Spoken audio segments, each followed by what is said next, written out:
Have you ever stumbled upon a story so strange it seems to defy all logic?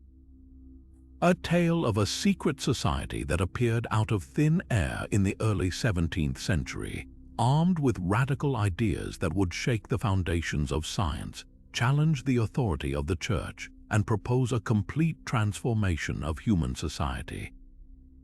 What if I told you this wasn't the plot of a fantasy novel, but a real historical mystery that has puzzled scholars for over 400 years? We're talking about the Rosicrucians, a name that echoes through history, wrapped in symbolism, secrecy, and unanswered questions. From the moment their first manifesto surfaced in Germany in 1614, the Rosicrucians captured the imagination of Europe's greatest minds, promising a new age of enlightenment, yet vanishing just as mysteriously as they arrived, leaving behind only fragments of their vision and a legacy of speculation.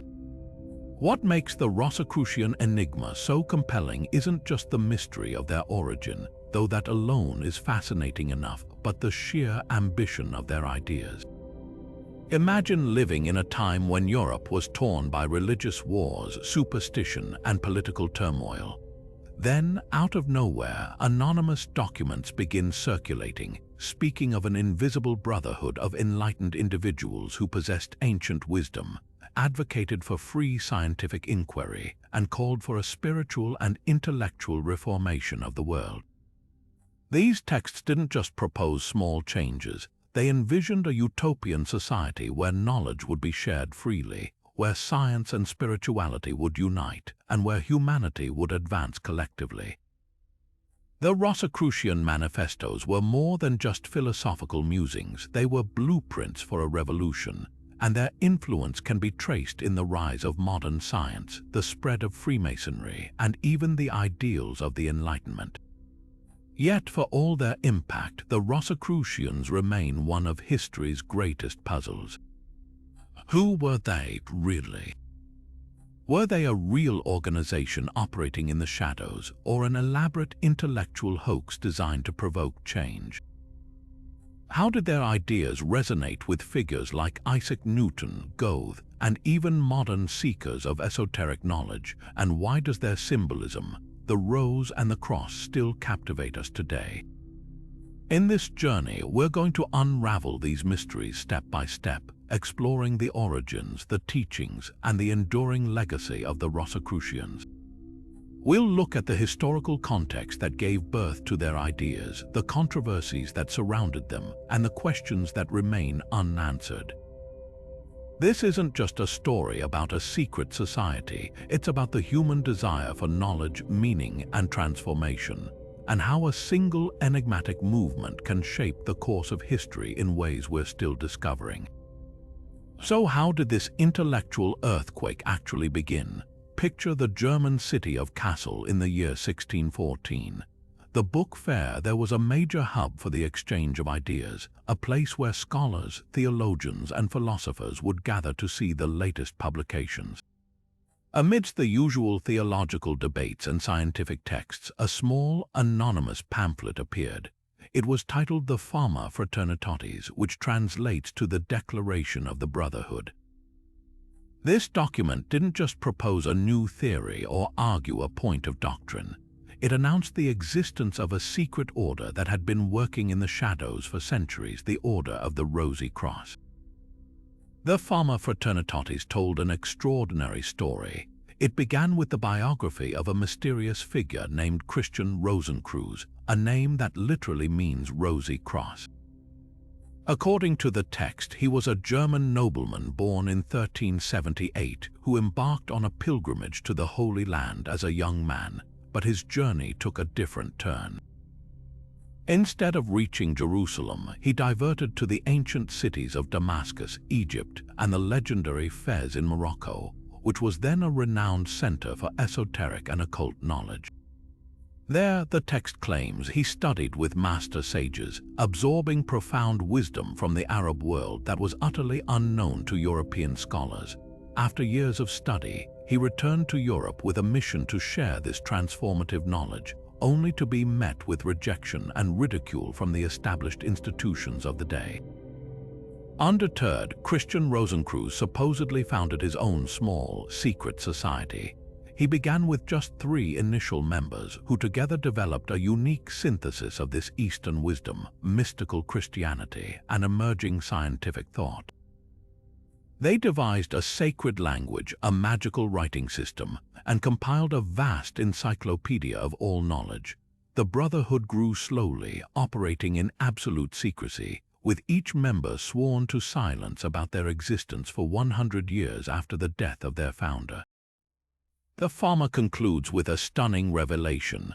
The brothers had recently discovered the perfectly preserved tomb of their founder, Christian Rosenkreuz, hidden within their headquarters, a 7-sided vault illuminated by an inner sun, and upon opening it, they found his uncorrupted body alongside sacred texts and mirrors that reflected the entire universe. This discovery signaled that the time for secrecy was over and that their wisdom was now to be revealed to the world. The impact of this publication was immediate and profound. The farmer wasn't just a story, it was an invitation. It called out to the learned and virtuous men of Europe, asking them to recognize the signs of this brotherhood and to make contact if they sought to join this grand reformation of knowledge. Imagine being an intellectual in that era reading this. The promise was intoxicating. A secret group possessing lost knowledge that could unlock the mysteries of nature, advance medicine, and create a more perfect society. The timing was also perfect. Europe was exhausted by religious conflict and hungry for a new kind of unity, one based on shared knowledge and spiritual insight rather than doctrinal warfare. The farmer offered exactly that hope. What made the phenomenon even more mysterious was the rapid succession of follow-up texts. Just a year later, in 1615, another manifesto appeared, the Confessio Fraternitatis, or the Confession of the Brotherhood. This document reinforced the message of the farmer but adopted a more defiant, almost revolutionary tone. It sharply criticized the flawed authorities of the time, the corrupt church, the vain philosophers, and the misleading alchemists, while passionately defending the new, emerging sciences like astronomy and mathematics.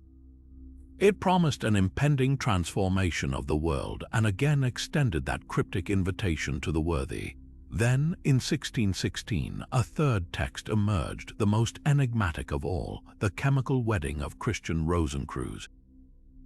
This was a full-blown allegorical romance, a surreal narrative detailing a 7-day wedding celebration at a magical castle filled with alchemical symbolism, tests of virtue, and initiatory trials.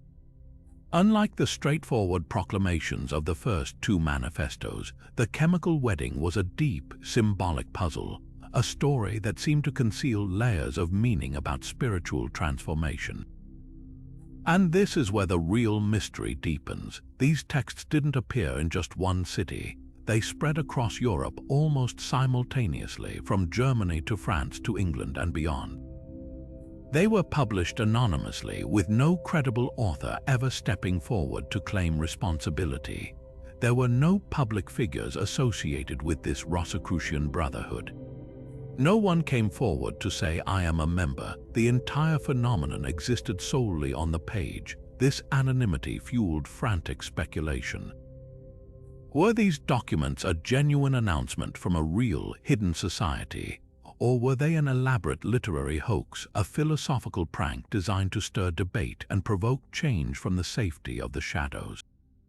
The texts themselves were so detailed, so rich with symbolic and philosophical ideas, that they didn't feel like a simple joke. They felt like the beginning of something monumental, and Europe's greatest minds were left scrambling to figure out what it was and how they could be a part of it. So who was this enigmatic Christian Rosenkreuz, the man at the very heart of the legend? The manifestos present him with such specific biographical detail that it's incredibly tempting to search for a real, historical person behind the name. According to the texts, he was born in 1378 to a noble but impoverished German family and entered a monastery as a child. As a young man, he joined a fellow brother on a pilgrimage to the Holy Land, but this companion died unexpectedly in Cyprus. Rather than turning back, Rosencreuz continued his journey alone, though he never actually reached Jerusalem. Instead, he diverted to the ancient cities of Damascus and Egypt before arriving at his true destination, the city of Fez in Morocco. Now, this detour is far from random.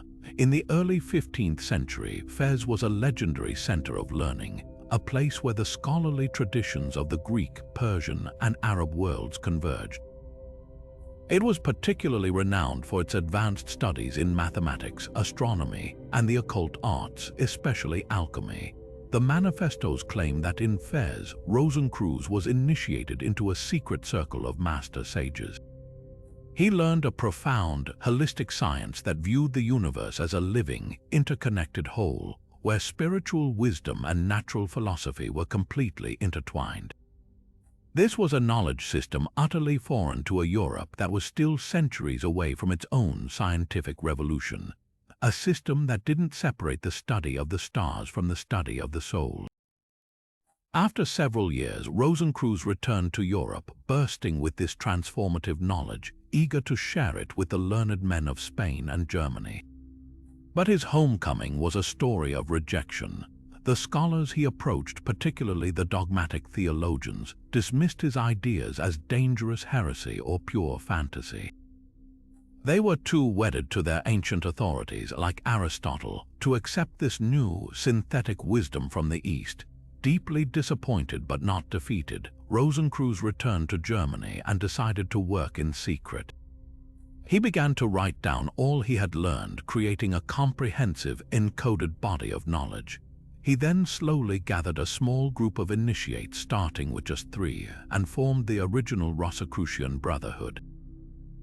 They devised a sacred language and a magical writing system, built a headquarters called the House of the Holy Spirit, and dedicated their lives to preserving and expanding this wisdom, waiting for a time when the world would be ready to receive it. The manifestos state that Rosencreuz lived to the extraordinary age of 106, passing away in 1484, with the location of his tomb remaining a secret known only to the inner circle of the order. The question that has haunted historians and esoteric scholars for 4 centuries is simple: was any of this true? The evidence for a historical Christian Rosencreuz is virtually non-existent. No independent records from the 15th century mention such a figure. When you examine the timeline, the dates themselves are suspiciously symbolic. His lifespan, 106 years, is a number often associated with perfection and completion in numerology. His birth in 1378 places him right before the dawn of the Renaissance, and his death in 1484 precedes the Age of Discovery and the Protestant Reformation, epochal shifts that perfectly align with the Rosicrucian call for a reformation of the entire world. This has led most modern researchers to conclude that Christian Rosenkreuz was not a real person, but a literary device, a powerful symbol. He is likely a composite figure, a personification of the ideal seeker of wisdom.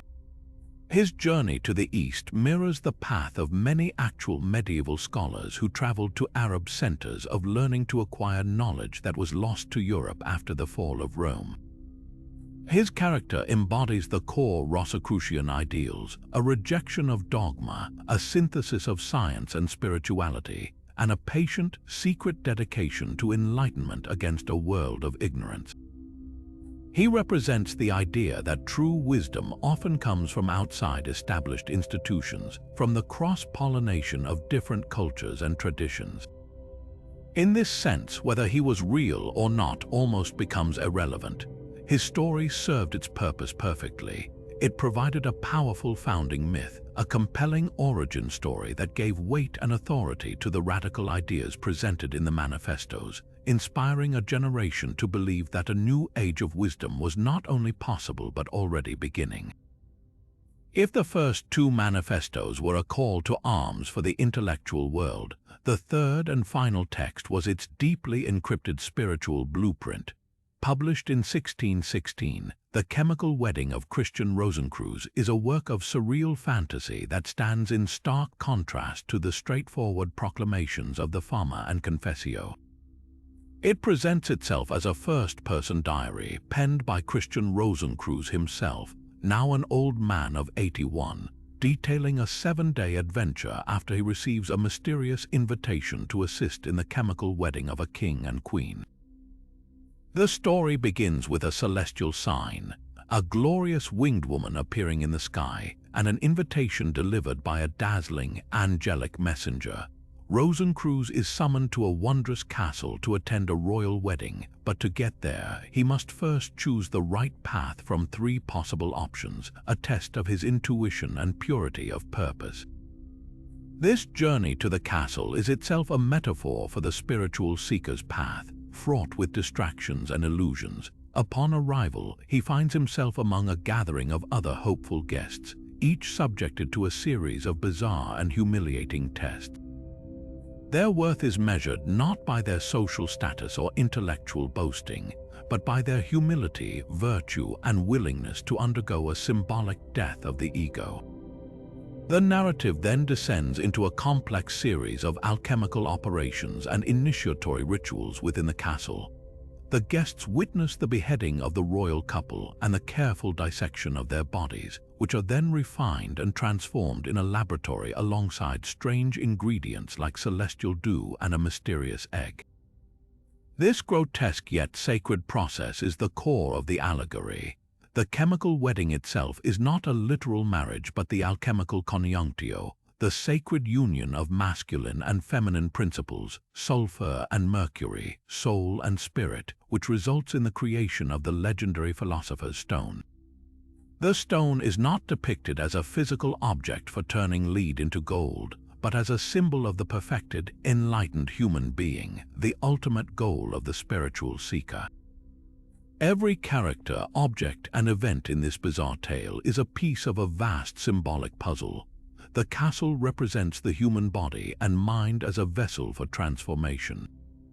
The 7 days mirror the 7 stages of the alchemical process, from initial calcination to final projection. The death and resurrection of the king and queen symbolize the necessary death of the old, flawed self and the rebirth of a higher, illuminated consciousness.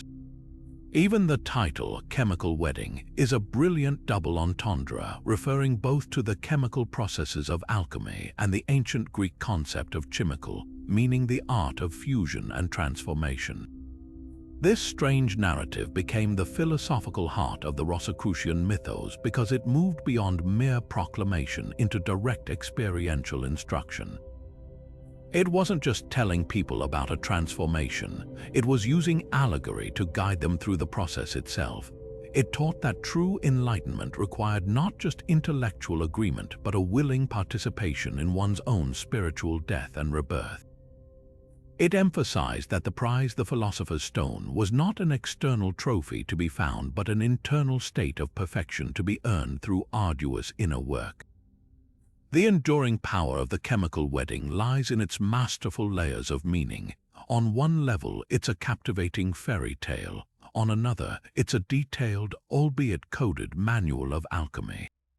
And on its deepest level, it is a profound guide to psycho-spiritual transformation, describing a path to self-realization that feels as relevant today as it did 400 years ago.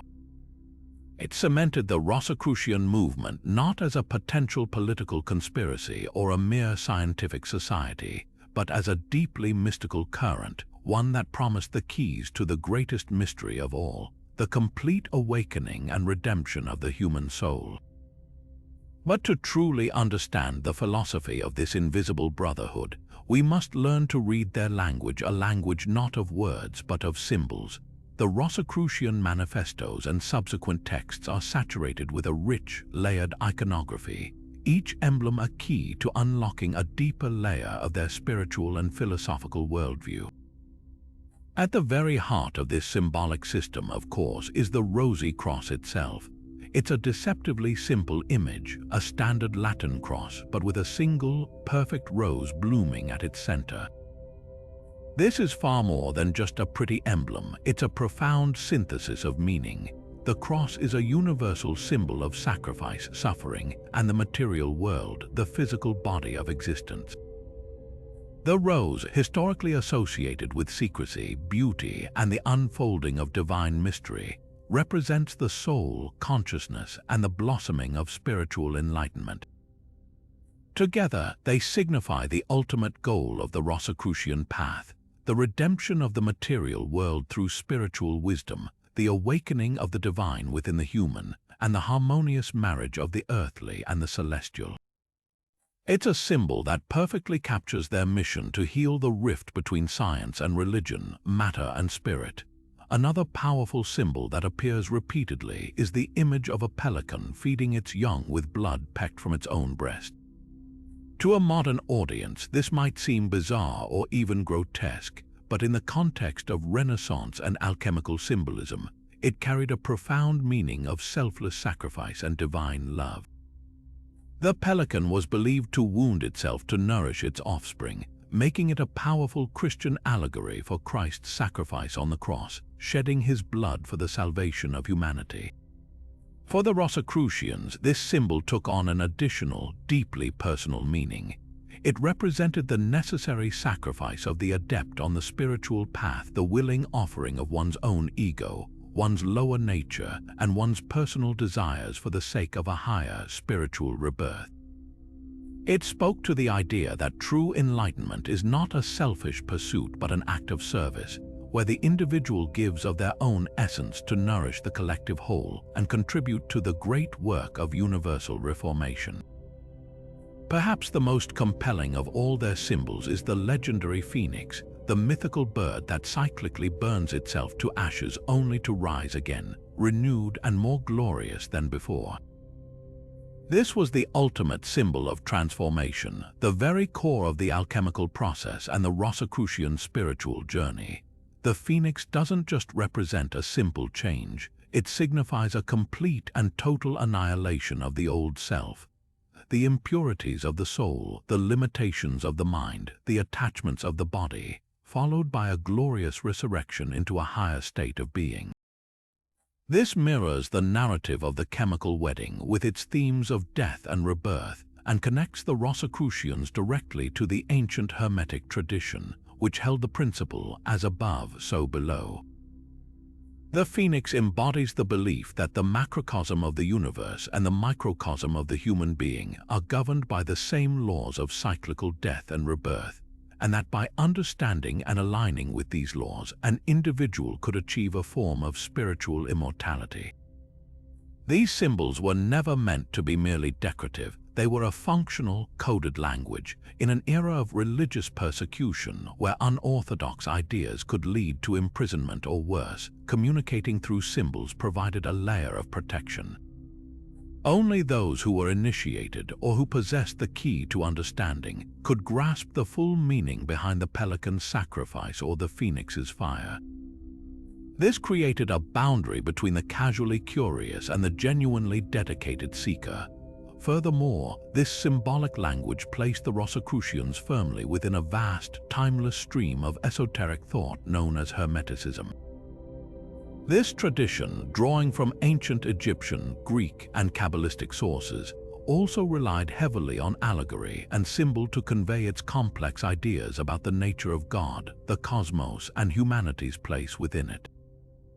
By adopting this symbolic lexicon, the Rosicrucians were announcing their membership in this ancient and venerable lineage of wisdom, positioning themselves not as inventors of a new doctrine, but as reformers and renewers of a perennial philosophy that had always existed, waiting to be rediscovered and applied for the betterment of all. These three manifestos, while interconnected, each served a distinct and powerful purpose in launching the Rosicrucian phenomenon. The Fama Fraternitatis was the stunning public announcement, the Confessio Fraternitatis was the philosophical and political justification, and the chemical wedding was the encrypted spiritual manual. Together, they formed a complete package, a call, a creed, and a challenge to the soul. The Fama Fraternitatis was, first and foremost, a masterstroke of publicity. It didn't argue a point, it declared a fact. Its primary claim was the existence of a secret, enlightened brotherhood that had been operating for centuries, possessing wisdom that could heal the sick advance all sciences, and reform the entire world. This claim was a direct challenge to every established authority of the time. To the Church, it presented an alternative spiritual path based on personal revelation and direct experience of the divine, bypassing clerical hierarchy. To the universities, it mocked their slavish devotion to ancient authors like Aristotle, proposing instead a living science learned from Arab masters and verified through experimentation. And to the political powers, it suggested a coming utopian reformation that would render their squabbles over territory and doctrine obsolete. The promise of free healing and advanced knowledge was a radical offer of empowerment to the individual, making the document incredibly seductive and deeply threatening to the existing power structures. Following this bombshell, the Confessio Fraternitatis arrived to fortify the Farmer's claims and sharpen its criticisms. If the Farmer was an invitation, the Confessio was a manifesto in the modern political sense. It passionately defends the emerging new philosophy, what we would now call the scientific revolution, specifically praising the heliocentric model of the universe championed by Copernicus and the empirical methods of thinkers like Paracelsus. It positions the Brotherhood as the guardians of this new age of reason, standing against what it describes as the popes, priests, and hypocrites of a corrupt church, and the vain and ambitious philosophers who care more for winning arguments than discovering truth. The document makes grand, apocalyptic promises, declaring that a great light is about to break forth, revealing all secrets of nature and ushering in a new golden age. Yet it maintains its enigmatic aura, stating this wisdom will only be shared with the truly worthy, those who have been called by God and whose eyes have been opened to the signs. This created a powerful psychological effect, making every reader wonder if they personally were among the elect. Then came the chemical wedding, which completely shifted the genre from proclamation to profound allegory. This text presented the Rosicrucian vision not through argument but through immersive, symbolic experience. Its specific claim was that true enlightenment is not an intellectual agreement but a grueling process of inner alchemy. The challenges faced by Christian Rosenkreuz at the wedding, the tests of virtue, the humiliating way-ins, the witnessing of the royal couple's execution, are all metaphors for the death of the ego and the purification of the soul. This was a direct challenge to the concept of salvation through faith or grace alone, proposing instead that spiritual awakening requires active, willing participation in one's own symbolic death and rebirth. It presented a path where the seeker themselves becomes the philosopher's stone, the ultimate product of the great work. Analyzing the promises within these texts reveals their immense appeal. They promised access to forbidden knowledge, the possibility of physical immortality or at least extraordinary longevity, the ability to transmute metals, and the power to create a utopian society. But more subtly, they promised meaning and purpose. They offered a grand narrative in which the reader could play a part, the heroic seeker chosen to join an invisible college of enlightened beings working to redeem the world. The challenges they issued were equally profound, a challenge to blind faith, to intellectual laziness, and to the very structure of society itself. They did not seek to reform the existing systems from within. They declared those systems bankrupt and offered a completely new foundation built on esoteric wisdom, reason, and spiritual brotherhood. This trio of documents didn't just describe a secret society. Through their brilliant interplay of story, philosophy, and symbol, they effectively willed one into existence in the minds of a generation desperate for a new revelation. The response across Europe was nothing short of an intellectual earthquake. Imagine a continent already crackling with tension from religious wars and the first sparks of the scientific revolution, and then someone throws a massive, anonymous philosophical grenade into the center of it all. The Rosicrucian manifestos didn't just create a few curious readers, they ignited a full-blown cultural frenzy, a continent-wide obsession with finding these invisible brothers and decoding their message. This wasn't a quiet scholarly debate. It was a public mania that swept through royal courts, university halls, and coffee houses with equal force. Almost immediately, pamphlets and books began flooding the market, a tidal wave of responses to the mysterious manifestos. Some authors wrote furious denunciations, branding the Rosicrucians as dangerous heretics and servants of the devil. Others penned passionate defenses, hailing them as divine prophets ushering in a new age. And hundreds more wrote desperate, heartfelt letters, published openly as pamphlets, directly addressing the illustrious and laudable brotherhood and begging for admission. These were not just from obscure mystics, they came from some of the brightest minds of the era, renowned physicians, respected mathematicians, powerful nobles, all publicly declaring their belief in the brotherhood's existence and their fervent desire to join its ranks. They saw in the Rosicrucian ideal the promise of a universal key to knowledge, a way to unify the fractured world through a science that embraced both God and nature.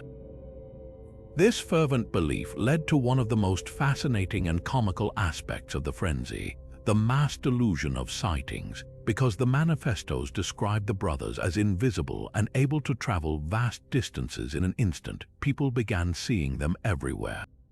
A well-dressed, educated stranger in a foreign city, clearly a Rosicrucian on a secret mission, a reclusive scholar who kept to himself, obviously a member of the order guarding its secrets.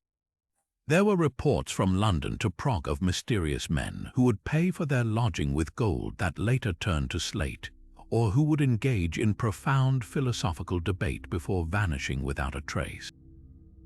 This created a strange social dynamic where any intelligent, anonymous person could be mistaken for a member of this exalted secret society, and many clever charlatans happily took advantage of this belief, promising initiation in exchange for money or patronage.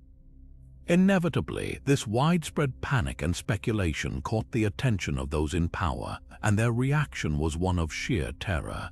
To the established religious and political authorities, the Rosicrucians didn't sound like benign philosophers. They sounded like a dangerous, invisible revolutionary cell. The Catholic Church, already fighting the Protestant Reformation, saw this as a new, even more insidious heresy. The idea of a secret network that pledged allegiance to no pope or king, that promised to topple all existing institutions and redistribute knowledge and power, was the ultimate threat. In France, rumors spread that the Rosicrucians were behind a conspiracy to destroy the monarchy, leading to such intense paranoia that merely expressing curiosity about the subject could land you under suspicion by the king's spies. In Germany, cities posted official edicts banning the Rosicrucians and warning citizens against any contact with them. This official condemnation, however, only poured fuel on the fire. Persecution gave the myth an aura of martyrdom and truth. The fact that the Brotherhood was so elusive that no one could definitively prove it did or did not exist became its greatest strength. It allowed everyone to project their own hopes and fears onto the blank canvas of the mystery. For the scientist, it was a beacon of reason. For the mystic, it was a path to God. For the reformer, it was a blueprint for utopia, and for the authorities, it was a shadowy cabal aiming for their overthrow. This multifaceted frenzy cemented the Rosicrucian legend not as a fleeting curiosity, but as a permanent and powerful force in Western esoteric thought. It proved that the world was desperately hungry for the very ideas the manifestos promoted, and the failure to find a physical brotherhood only made its philosophical and spiritual ideals seem even more potent and divine. To fully grasp why these documents landed with such explosive force, we must step into the fractured world of early 17th century Germany. The Protestant Reformation, ignited by Martin Luther a century earlier, had utterly shattered the 1,000-year-old unity of Christendom. Europe was not at peace. It was locked in a terrifying Cold War of faith, one that would soon erupt into the 30 Years' War, a devastating conflict that would kill millions. This was a landscape of deep spiritual anxiety, where people were caught between a Catholic Church they viewed as corrupt and a Protestantism that often seemed just as dogmatic and fractious. It was into this ideological vacuum that the Rosicrucian manifestos arrived, and they spoke directly to the weariness and the yearning of the age. The manifestos did not merely appear in a historical context, they were a direct commentary on it. Their call for a general reformation of the entire world was a deliberate echo of the Protestant Reformation, but with a radical and crucial difference. Luther and his followers had sought to reform the Church. The Rosicrucians called for nothing less than the reformation of all human knowledge, all of society, and the human spirit itself. They were profoundly critical of the entire religious establishment, leveling their sights with equal force at the Pope in Rome and the Protestant theologians in their universities. The Fama and Confessio accuse both sides of being mired in petty squabbles over doctrine while ignoring the true, living Word of God as written in the book of nature. They saw the religious conflict not as a holy war, but as a tragic waste of energy, a violent argument over the menu while the library of divine knowledge was burning down around them. This stance positioned the Rosicrucian movement as a daring, third way, a path that transcended the bitter Catholic-Protestant divide. They weren't proposing a new denomination to compete with the others. They were proposing an entirely new foundation for truth itself, one based on direct experience, empirical investigation, and a recovered ancient wisdom. Where the churches offered salvation through faith or sacraments, the Rosicrucians, particularly through the allegory of the chemical wedding, offered a path of initiation, a personal, experiential journey of inner alchemy that an individual could undertake regardless of their outward religious affiliation. This was a deeply subversive idea. It took spiritual authority away from institutions and placed it squarely in the hands of the individual seeker and their direct relationship with the divine and the natural world. The timing and location of the manifesto's publication are also incredibly telling.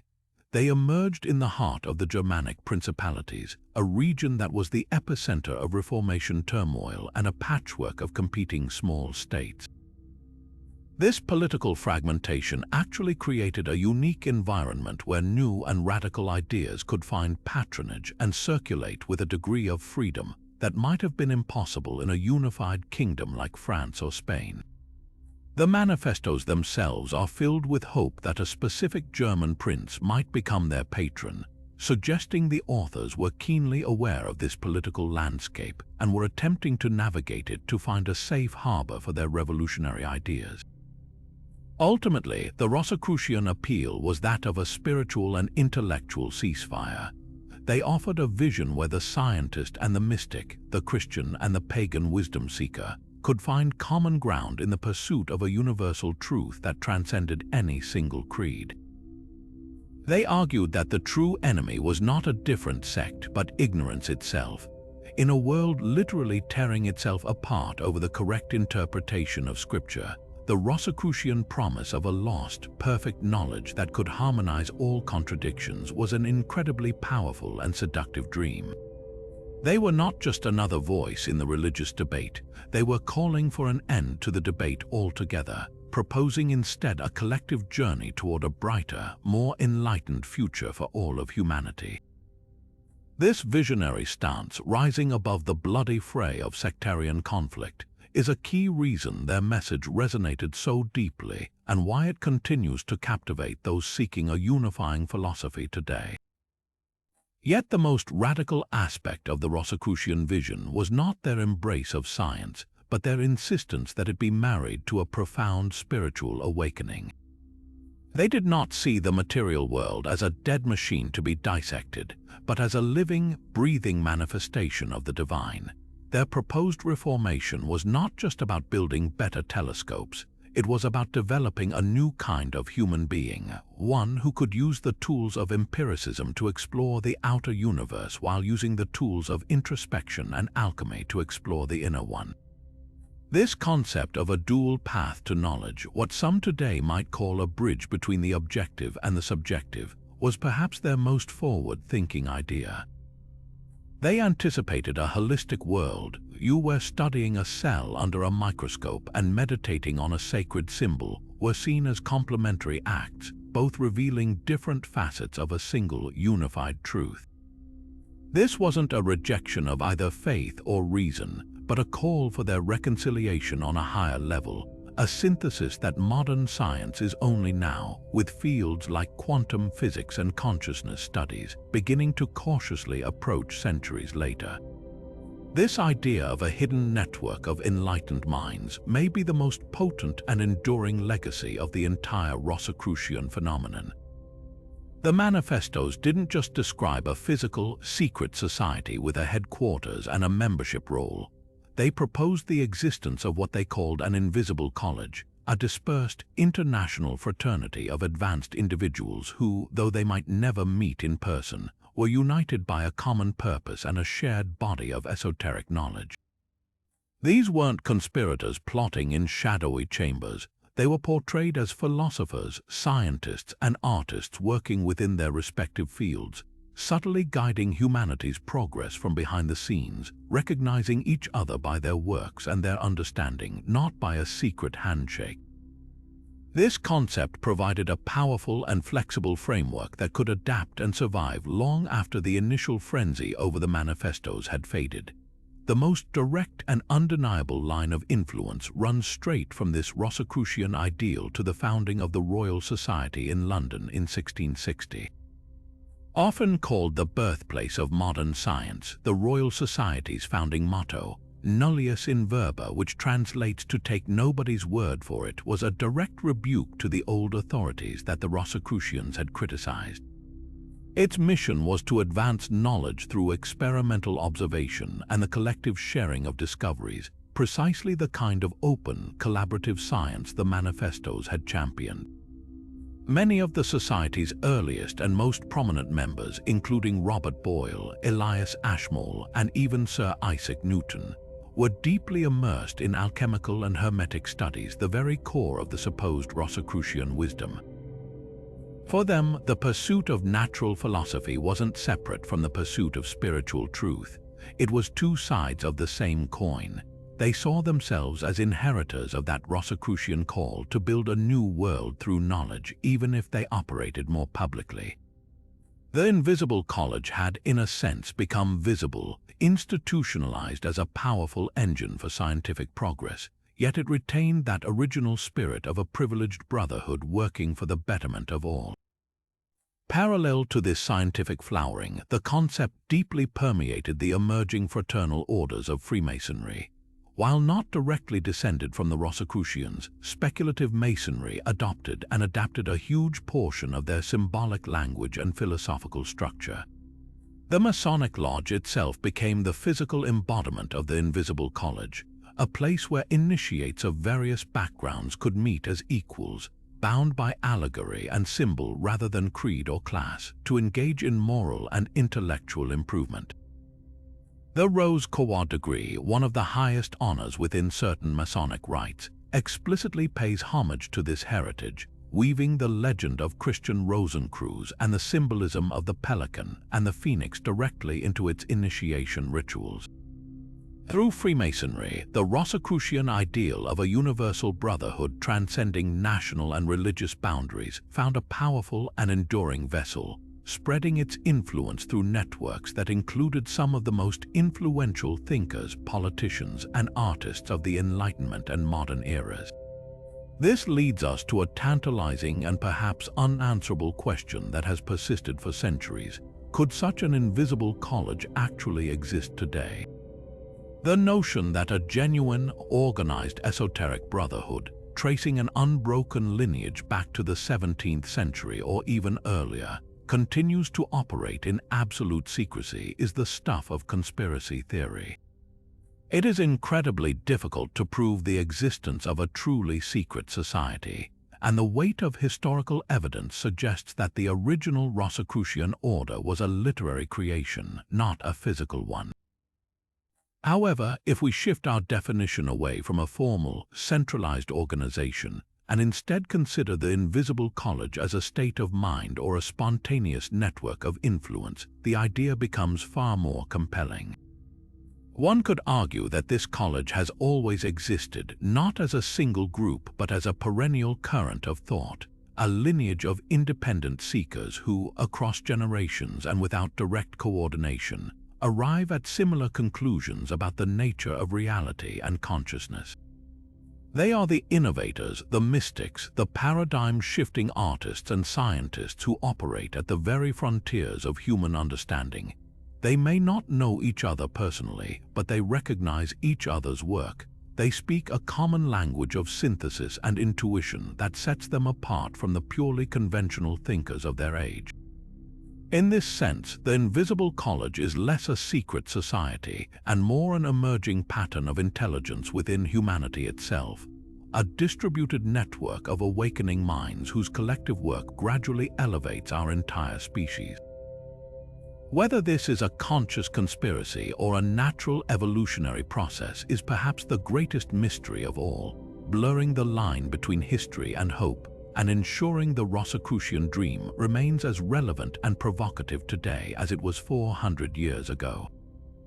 When we hear the word alchemy today, our minds often jump to a straightforward, almost cartoonish image: a bearded old man in a dusty laboratory, desperately trying to turn lumps of lead into bars of gold. But for the Rosicrucians, this literal, material pursuit was the lowest, most superficial interpretation of a profound spiritual science. They saw the furnace, the alembic, and the prima materia not as physical tools and ingredients, but as powerful metaphors for the human body, mind, and soul. Their alchemy was an inner alchemy, a meticulous process of spiritual refinement where the true gold to be produced was not a metal, but a perfected human being, a soul fully awakened to its own divine nature. This transformative process centered on their unique interpretation of the legendary philosopher's stone. In common folklore, this was a magical red powder that could transmute base metals and grant eternal life. For the Rosicrucians, however, the stone was something far more miraculous. It was the embodiment of divine wisdom itself, a state of enlightened consciousness achieved through years of diligent inner work. It was the ultimate product of the great work, the magnum opus. Achieving it wasn't about finding a secret formula in a book. It was about undertaking a grueling journey of self-examination and purification. The base metal wasn't lead in a crucible, it was the unrefined human ego, our raw desires, our fears, our prejudices, and our ignorance. The alchemical fire wasn't the flame under a retort, it was the heat of intense meditation, prayer, and moral discipline, the trials and tribulations of life that burn away our impurities. This internal process was meticulously encoded in their complex symbolism, creating a layered guide for the initiate. The famous Rosicrucian text, The Chemical Wedding, is the ultimate expression of this. On its surface, it's a bizarre fairy tale, but when read as an alchemical allegory, every character, every event, and every object becomes a signpost on the path of inner transformation. The 7 days of the wedding celebration represent the 7 classical stages of the alchemical process. The initial stage, calcination, is symbolized by the humiliating tests the guests endure at the castle gate. It's the burning away of pride and arrogance. Dissolution, the next stage, is seen in the beheading of the royal couple and the collection of their blood, representing the breakdown of the ego and the release of the spirit from its attachment to the material self. Each subsequent stage, from putrefaction to projection, maps onto a phase of this spiritual death and rebirth, guiding the seeker through the darkest nights of the soul toward the dawning of a new, illumined consciousness. This wasn't a solitary, selfish pursuit for personal glory. The Rosicrucian vision always retained a powerful collective, even societal, dimension. The purified individual, the adept who had successfully created the philosopher's stone within themselves, became a vessel of transformative energy for the world around them. Just as the mythical stone could allegedly transmute an entire cauldron of base metal with a single pinch of powder, the enlightened human being could, through their wisdom, compassion, and action, act as a leavening agent for society. Their very presence would elevate the spiritual and intellectual climate, helping to heal divisions, advance knowledge, and guide humanity closer to that utopian ideal of a universal reformation. The alchemical work was therefore both deeply personal and profoundly global, a sacred duty to refine oneself in order to contribute to the grand, slow-motion redemption of the entire world, turning the base lead of a fractured humanity into the spiritual gold of an enlightened civilization. At the very core of the Rosicrucian phenomenon lay a promise so audacious it was almost unbelievable: the offer of a complete and total reformation of all human knowledge. This wasn't a call for a few new scientific theories or a modest religious update. It was a demand for a fundamental rewrite of how humanity understood itself and the universe. They envisioned a grand synthesis, a seamless fusion of the most profound ancient wisdom with the most cutting-edge modern discovery, creating a single, unified system of truth that would render all previous intellectual conflicts obsolete. Imagine taking the deepest spiritual insights of the Egyptian mystics, the advanced mathematics of the Arab scholars, the empirical observations of the new astronomers, and the healing arts of radical physicians like Paracelsus, and weaving them all into one magnificent, all-encompassing tapestry of understanding. This was the Rosicrucian dream, a world where science and scripture, reason and revelation, were no longer at war but were revealed as different languages describing the same divine reality. Their belief was that this perfect, primordial knowledge had once existed in a golden age but had been fragmented and lost over time, preserved only in scattered fragments and within secret traditions. The role of their invisible brotherhood was to act as the guardian of these fragments, patiently reassembling the puzzle over centuries. This is why their founding myth of Christian Rosenkreuz's journey to the East is so significant. It symbolizes this very process of reclamation. He didn't invent a new philosophy in Fez, he recovered a lost one. This idea was incredibly powerful because it offered a solution to the intellectual chaos of the era.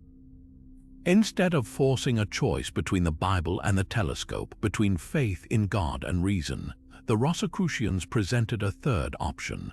Both were true, and the apparent conflict was merely a result of humanity's incomplete understanding. Their proposed reformation was therefore a restoration, a return to a state of wholeness that had always been intended. The offer to share these secrets, detailed in the manifestos, was both generous and intensely exclusive. It was an open invitation, but one with a fiercely guarded door.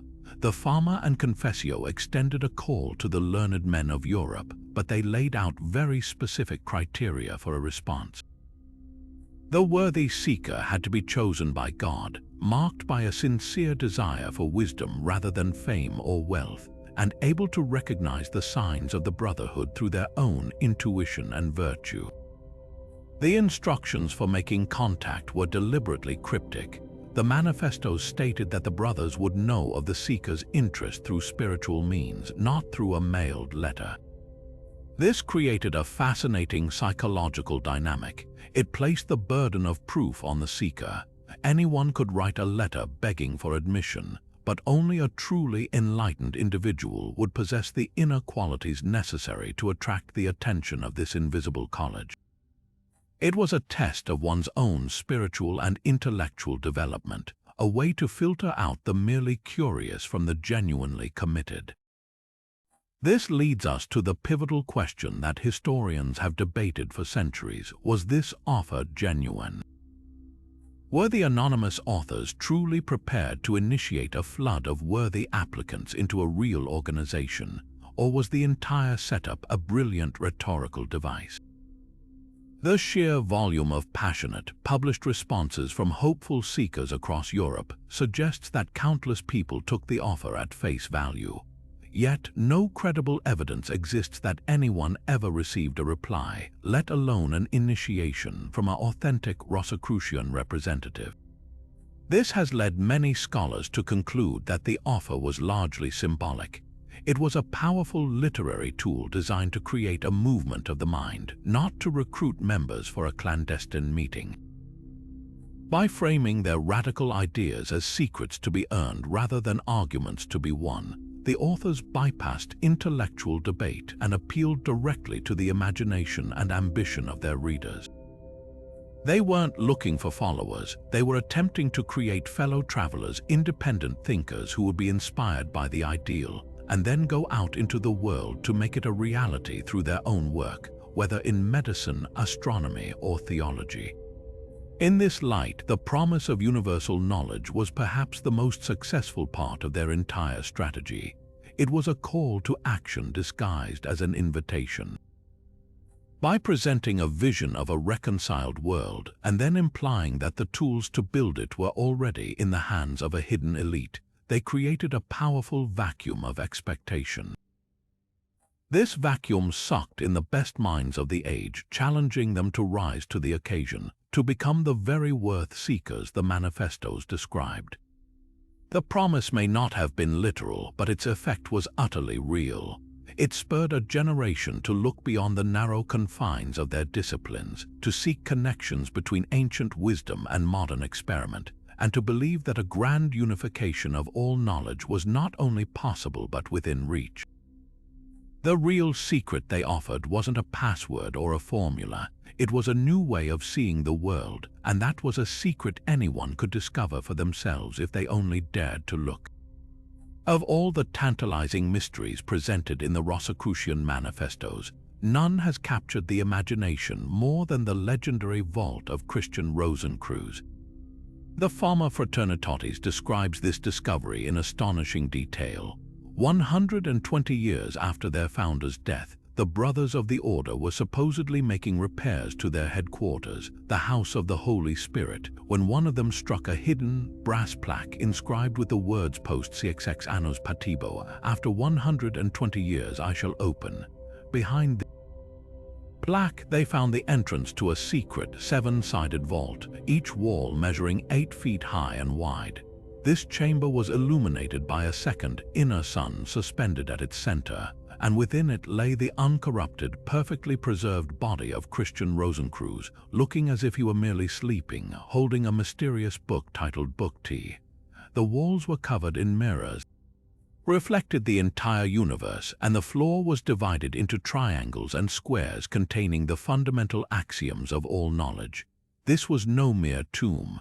It was depicted as a perfect microcosm of the cosmos, a physical library of divine wisdom, and the ultimate validation of the Brotherhood's power. Given such a vivid description, it was perhaps inevitable that people would take it literally and begin a physical search for this chamber of wonders. For centuries, treasure hunters, mystics, and even serious scholars have attempted to pinpoint its location, treating the Fama's clues as a real-world map. The text suggests the vault is hidden somewhere in Germany, likely beneath the Brotherhood's headquarters. This has led to speculative searches under castles, within ancient caves, and beneath the foundations of old monasteries across the German states. Some have focused on the symbolic dimensions, measuring out the 7 sides and 8-foot walls, trying to match them to known architectural ruins. Others have looked for historical records of buildings named House of the Holy Spirit, a common name for hospitals or charitable houses in medieval Europe. Despite numerous claims and expeditions, no such vault, filled with miraculous artifacts and an immortal body, has ever been found. The sheer lack of any physical evidence has, for most, confirmed that the search is a literal-minded pursuit of a deeply symbolic allegory. This is where the true meaning of the vault begins to reveal itself. Rather than a physical location to be dug up, it functions as one of the most potent spiritual symbols in the entire Western esoteric tradition. Its 7 sides are universally symbolic of perfection and completion, representing the 7 classical planets, the 7 days of creation, and the 7 stages of the alchemical process. The inner sun that provides its light is not a physical star but the divine light of gnosis, the inner illumination that comes from spiritual awakening. The mirrors that reflect the entire universe symbolize the enlightened mind's ability to comprehend the macrocosm of creation through the microcosm of the self. Even the Latin inscription, "After 120 years I shall open," is likely a numerological cipher rather than a literal countdown. The number 120 is rich with biblical and mystical significance, often representing a period of fulfillment, testing, or the full span of human life. The vault, therefore, doesn't open after a set number of years, but when the seeker has reached the necessary stage of spiritual maturity. The most profound interpretation of all concerns the perfectly preserved body of the founder. In a world where physical decay was a constant reminder of mortality, an uncorrupted body was the ultimate symbol of triumph over death. But this wasn't meant to suggest a magical preservation of a physical corpse. The body represents the perfected spiritual essence of the Rosicrucian teaching itself, the ancient wisdom that had been buried and kept secret for a figurative 120 years, remaining perfectly pure and uncorrupted by the outside world of religious dogma and intellectual vanity. Its discovery by the brothers signifies that this timeless wisdom has survived intact and is now ready to be revealed to a world that might finally be prepared to receive it. Christian Rosenkreuz's body is the philosopher's stone itself, the ultimate product of the alchemical work, and the vault is the protected vessel in which that sacred transformation was completed. So, if the vault is not a physical place, what is the true object of the search? The quest shifts from an external excavation to an internal excavation. The seeker is not meant to travel to Germany with a shovel, but to turn inward with meditation and contemplation. The seven-sided chamber is a map of the human soul, its walls representing the facets of our own consciousness that must be purified and aligned. The inner sun is the divine spark within each person, waiting to be uncovered and allowed to illuminate our entire being. The search for the vault, then, becomes the central metaphor for the entire Rosicrucian path, a journey of self-discovery where the ultimate treasure to be found is not a dusty book or a magical artifact, but one's own awakened and perfected self. The legendary vault's enduring power lies in this beautiful double meaning. It is a story that ignites the adventurous spirit of the treasure hunter while simultaneously speaking directly to the deepest yearnings of the spiritual seeker, proving that the greatest mysteries are not hidden in the earth but within us. This brings us to the central and perhaps most contentious question surrounding the Rosicrucian phenomenon. Were they ever a real, organized society at all?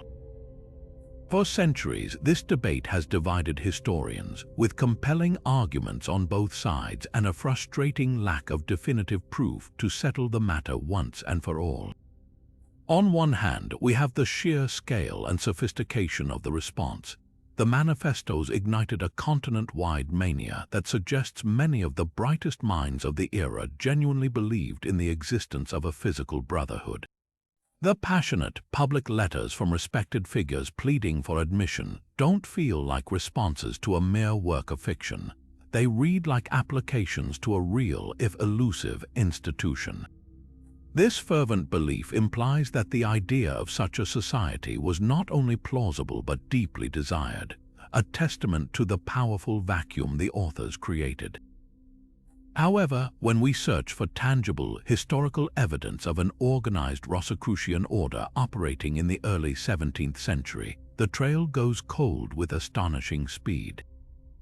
No membership rolls have ever been discovered, no meeting minutes, no letters between members, no financial records, and no physical headquarters, the legendary House of the Holy Spirit, have been found.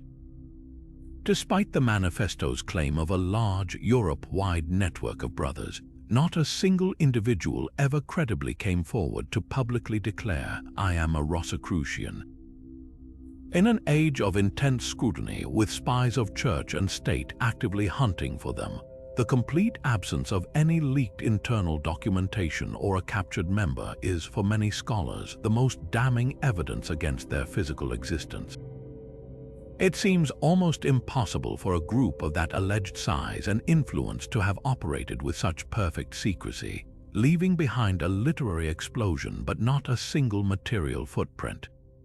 This has led a significant school of thought to argue that the Rosicrucians were exactly what they appear to be: a brilliant literary hoax, a philosophical thought experiment made manifest through the power of print. The primary suspect for this audacious act is a circle of German Lutheran intellectuals and theologians centered in Tübingen, with the learned jurist Johann Valentin André at its heart. Later in his life, André seemingly confessed to authoring the chemical wedding as a youthful ludibrium, a Latin word meaning a jest, a playful game, or a parody. He expressed frustration that anyone had taken his allegorical fantasy so literally. Proponents of the hoax theory argue that André and his circle, disillusioned by the religious wars and the slow pace of intellectual reform, crafted the entire myth to stimulate debate and provoke change from a safe distance. By creating an invisible, untouchable authority figure, the perfect secret society, they could criticize every powerful institution of their day without fear of reprisal. The manifestos were not an invitation to a real group, but a challenge to the reader to become the reformer the world needed. Yet another perspective offers a compelling middle ground. Perhaps the truth isn't a binary choice between a formal secret society and a pure literary prank, but something more organic and network-based. This theory suggests that the manifestos were not an announcement but a catalyst. They were a call to action that effectively summoned into being the very network it described. In the years following their publication, numerous esoteric circles, alchemical laboratories, and spiritual fraternities began to emerge across Europe. Groups like the Familists in England or the circles around men like Michael Mayer and Robert Flood on the continent were not Rosicrucian in name, but they were Rosicrucian in spirit. They embodied the ideals of the manifestos, pursuing spiritual alchemy, advocating for scientific reform, and operating with a degree of secrecy. In this view, the Invisible College was never a single, centralized organization with a chain of command. It was a decentralized movement of like-minded individuals who recognized each other through their shared interests, their symbolic language, and their common goals, inspired by a powerful shared myth. The Brotherhood became real because enough people decided to live by its principles, making it a self-fulfilling prophecy woven from the threads of shared aspiration. Ultimately, the question of their physical reality may be the wrong question to ask. The enduring power and influence of the Rosicrucian ideal is a historical fact, undeniable in its impact on the birth of modern science, the development of Freemasonry, and the course of Western Esotericism. The manifestos themselves, whether a hoax or not, articulated a profound and timely yearning for a world healed by wisdom. Their genius lay in understanding that a powerful symbol can often be more effective than a physical army. A real secret society could have been infiltrated, exposed, and destroyed. But an idea, especially one wrapped in such compelling mystery, is virtually indestructible. It can live in the hearts and minds of countless independent seekers, inspiring action for centuries without ever requiring a membership card or a secret handshake. The Rosicrucians remain real precisely because we are still debating their existence, still searching for their vault, and still captivated by their audacious promise of a world transformed by the union of the rose and the cross. To truly grasp the depth of this connection, we need to step back and look at the shared ground from which both movements grew. The early 17th century, when the Rosicrucian manifestos appeared, was also a period of significant transition for operative stonemason guilds. These were practical, hands-on organizations focused on the actual construction of cathedrals and castles. But as the Renaissance flourished and the building of great Gothic structures waned, these guilds began to accept honorary or speculative members, men who were not working masons but were interested in the guild's traditions, moral teachings, and sense of fraternity. These speculative members were often the same intellectuals, scientists, and alchemists who were electrified by the Rosicrucian call for an invisible college of enlightened individuals. They saw in the Masonic Lodge a ready-made, respectable, and already established fraternal structure that could serve as the perfect physical container for the spiritual and philosophical ideals promoted by the Rosicrucian texts. The lodge offered something the manifestos did not: a real-world meeting place, a hierarchy of degrees, and a ritual framework for initiation. The infusion of Rosicrucian thought transformed this framework. The most visible evidence of this is the powerful symbolic language that Freemasonry adopted, which reads like a direct translation of Rosicrucian concepts. The central Masonic symbol of the blazing star, a five-pointed star with a G at its center, is a profound example. For Masons, the G can represent both geometry, the foundational science of the master architect, and the gnosis, or sacred knowledge of the divine. This is a direct parallel to the Rosicrucian inner sun, illuminating the vault of Christian Rosenkreuz, a symbol of the divine light of wisdom and enlightenment that guides the initiate. Similarly, the Masonic emphasis on the lost word and its eventual rediscovery mirrors the Rosicrucian narrative of lost ancient wisdom being recovered and restored for the benefit of humanity. The entire Masonic journey, from entered apprentice to master mason, is an allegorical path of building, not a physical temple, but an inner, spiritual temple of the self, a concept deeply aligned with the Rosicrucian goal of inner alchemy and personal perfection. This philosophical merger reached its most explicit form with the development of specific high-degree Masonic systems dedicated entirely to Rosicrucian themes. The most famous of these is the 18th degree, the Knight of the Rose Croix, within the ancient and accepted Scottish Rite. This degree is a full-scale dramatic reenactment of the Rosicrucian mythos. The initiation ritual is set in a symbolic representation of the vault of Christian Rosenkreuz, complete with the seven-sided chamber, the altar, and the ever-burning lamp. The candidate undergoes a ceremony rich with alchemical and Christian mystical symbolism, representing the death of the old self and the resurrection into a higher state of spiritual awareness. The lessons imparted are pure Rosicrucian philosophy, tolerance, the pursuit of divine truth, and the brotherhood of all humanity transcending religious dogma. Other rites, like the Societas Rosicruciana in Anglia and the Golden Dawn, though not strictly Masonic, drew heavily from both traditions, creating further layers of overlap and cementing the perception of a shared esoteric heritage. Naturally, this deep intertwining has sparked a vigorous and enduring debate among historians. Did Freemasonry actually emerge from a pre-existing Rosicrucian secret society? Or did it simply find and adopt a powerful set of symbols and ideas that fit its expanding speculative purpose? The emergence theory suggests that early speculative Masons were, in fact, Rosicrucians who used the cover of the stonemason guilds to safely meet and practice their philosophy under a veil of plausible deniability. Proponents of this view point to the undeniable similarities in symbolism and the fact that many early prominent Freemasons were known alchemists and Hermetic scholars. The alternative and more widely accepted incorporation theory argues that Freemasonry provided an empty vessel, a flexible ritual structure that was hungry for philosophical content.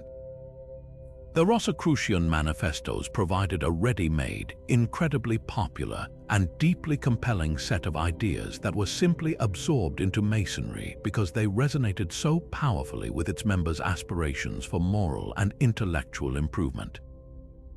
Regardless of which theory one favors, the outcome is undeniable. Freemasonry became the primary vehicle through which the core ideals of the Rosicrucian dream were propagated into the modern world.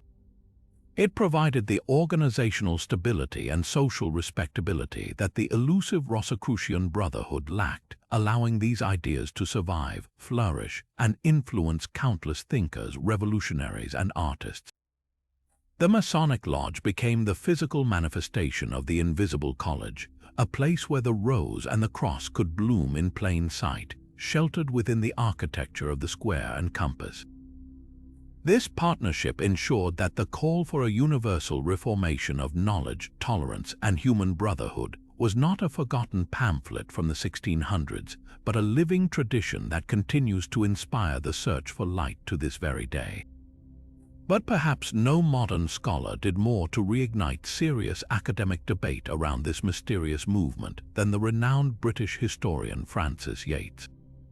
In her groundbreaking 1972 book, The Rosicrucian Enlightenment, Yates put forward a bold and revolutionary thesis that completely reframed the entire phenomenon.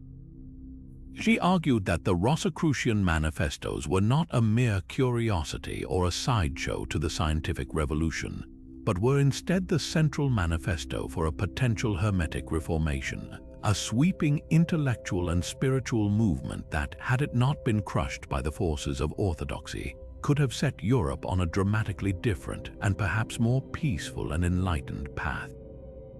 For Yates, this was a road not taken, a lost opportunity hidden within the pages of these cryptic texts.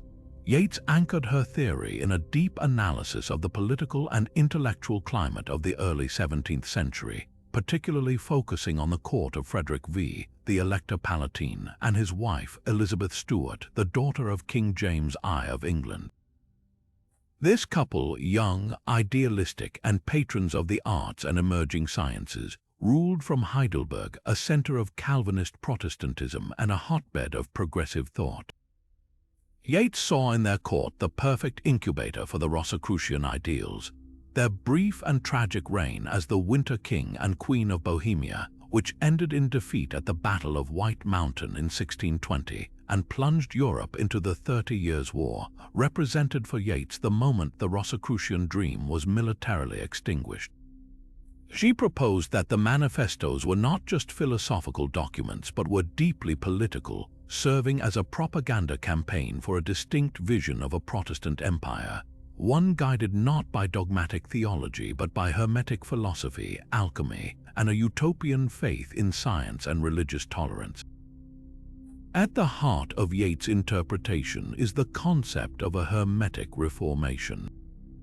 She argued that the Rosicrucian call for a general reformation of the whole wide world was intended as a direct successor to the Protestant Reformation started by Martin Luther. But where Luther's Reformation was primarily theological, splitting the Church, the Rosicrucian or Hermetic Reformation aimed to go much further. It sought to heal that split by building a new foundation for knowledge itself, one based on the ancient wisdom tradition of Hermeticism. This tradition, drawing from texts believed in the Renaissance to be as ancient as Moses, taught that the universe was a living, divine entity and that humanity, as a microcosm of that universe, could harness its powers through magic, alchemy, and astrology to achieve dominion over nature and a direct personal knowledge of God. The Rosicrucians, in Yates' view, were the standard-bearers of this magical optimistic worldview, pushing for a society where this holistic science would lead to medical advances, technological progress, and a form of religious peace based on a shared pursuit of divine wisdom rather than doctrinal uniformity. The support for Yates' compelling narrative is significant. The timing and location of the manifestos align perfectly with the political ambitions of the Frederikian court. Many of the thinkers associated with that court, like the theologian Johann Valentin Andreae and the chemist Oswald Kroll, were deeply immersed in the Paracelsian and Hermetic traditions that suffused the Rosicrucian text. The manifestos' praise for the new sciences of Copernicus and Kepler, combined with their fierce anti-papal rhetoric, fits the profile of a progressive Protestant manifesto. Furthermore, Yates' theory elegantly explains the movement's sudden disappearance from public view after 1620. The catastrophic defeat of Frederick and the subsequent Catholic victory didn't just crush a political faction. It discredited and forced underground the entire optimistic, magical scientific world he was seen to represent. The ensuing 30 Years' War was a brutal lesson in realpolitik that made the Rosicrucian vision of a peaceful, enlightened society seem like a naive fantasy. causing its adherents to retreat into deeper secrecy or abandon the hope altogether. However, Yeats' majestic interpretation has not been without its powerful critics. Many historians have pointed out that her thesis, while beautifully constructed, relies heavily on circumstantial evidence and intellectual association rather than concrete proof of a direct link between the Frederikian court and the anonymous authors of the manifestos. There is no smoking gun, no document that definitively proves the court commissioned or authored the texts. Other scholars argue that Yeats may have overestimated the unity of the so-called Rosicrucian movement, which was likely less a coordinated campaign and more a diffuse wave of intellectual enthusiasm that various groups interpreted in their own way. Some suggest she gave too much weight to the Hermetic and magical elements, potentially at the expense of the more practical scientific and pietistic Christian influences that were also clearly at play within the text. The movement may have been less of a coherent political program for a Hermetic empire and more of a broad, inspirational mood that captured the imagination of a generation disenchanted with traditional answers. Despite these valid criticisms, the enduring power of Frances Yeats' work is undeniable. She achieved something monumental. She lifted the Rosicrucian phenomenon out of the shadows of occult curiosity and placed it squarely on the main stage of Western intellectual history.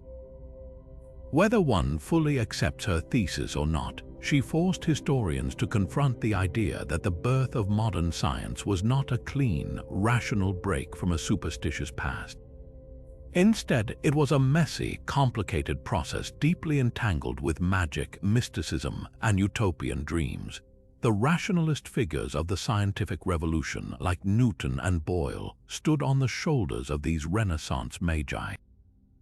By framing the Rosicrucians as representatives of a lost path, Yeats held up a mirror to our own history, asking us to consider the price of progress.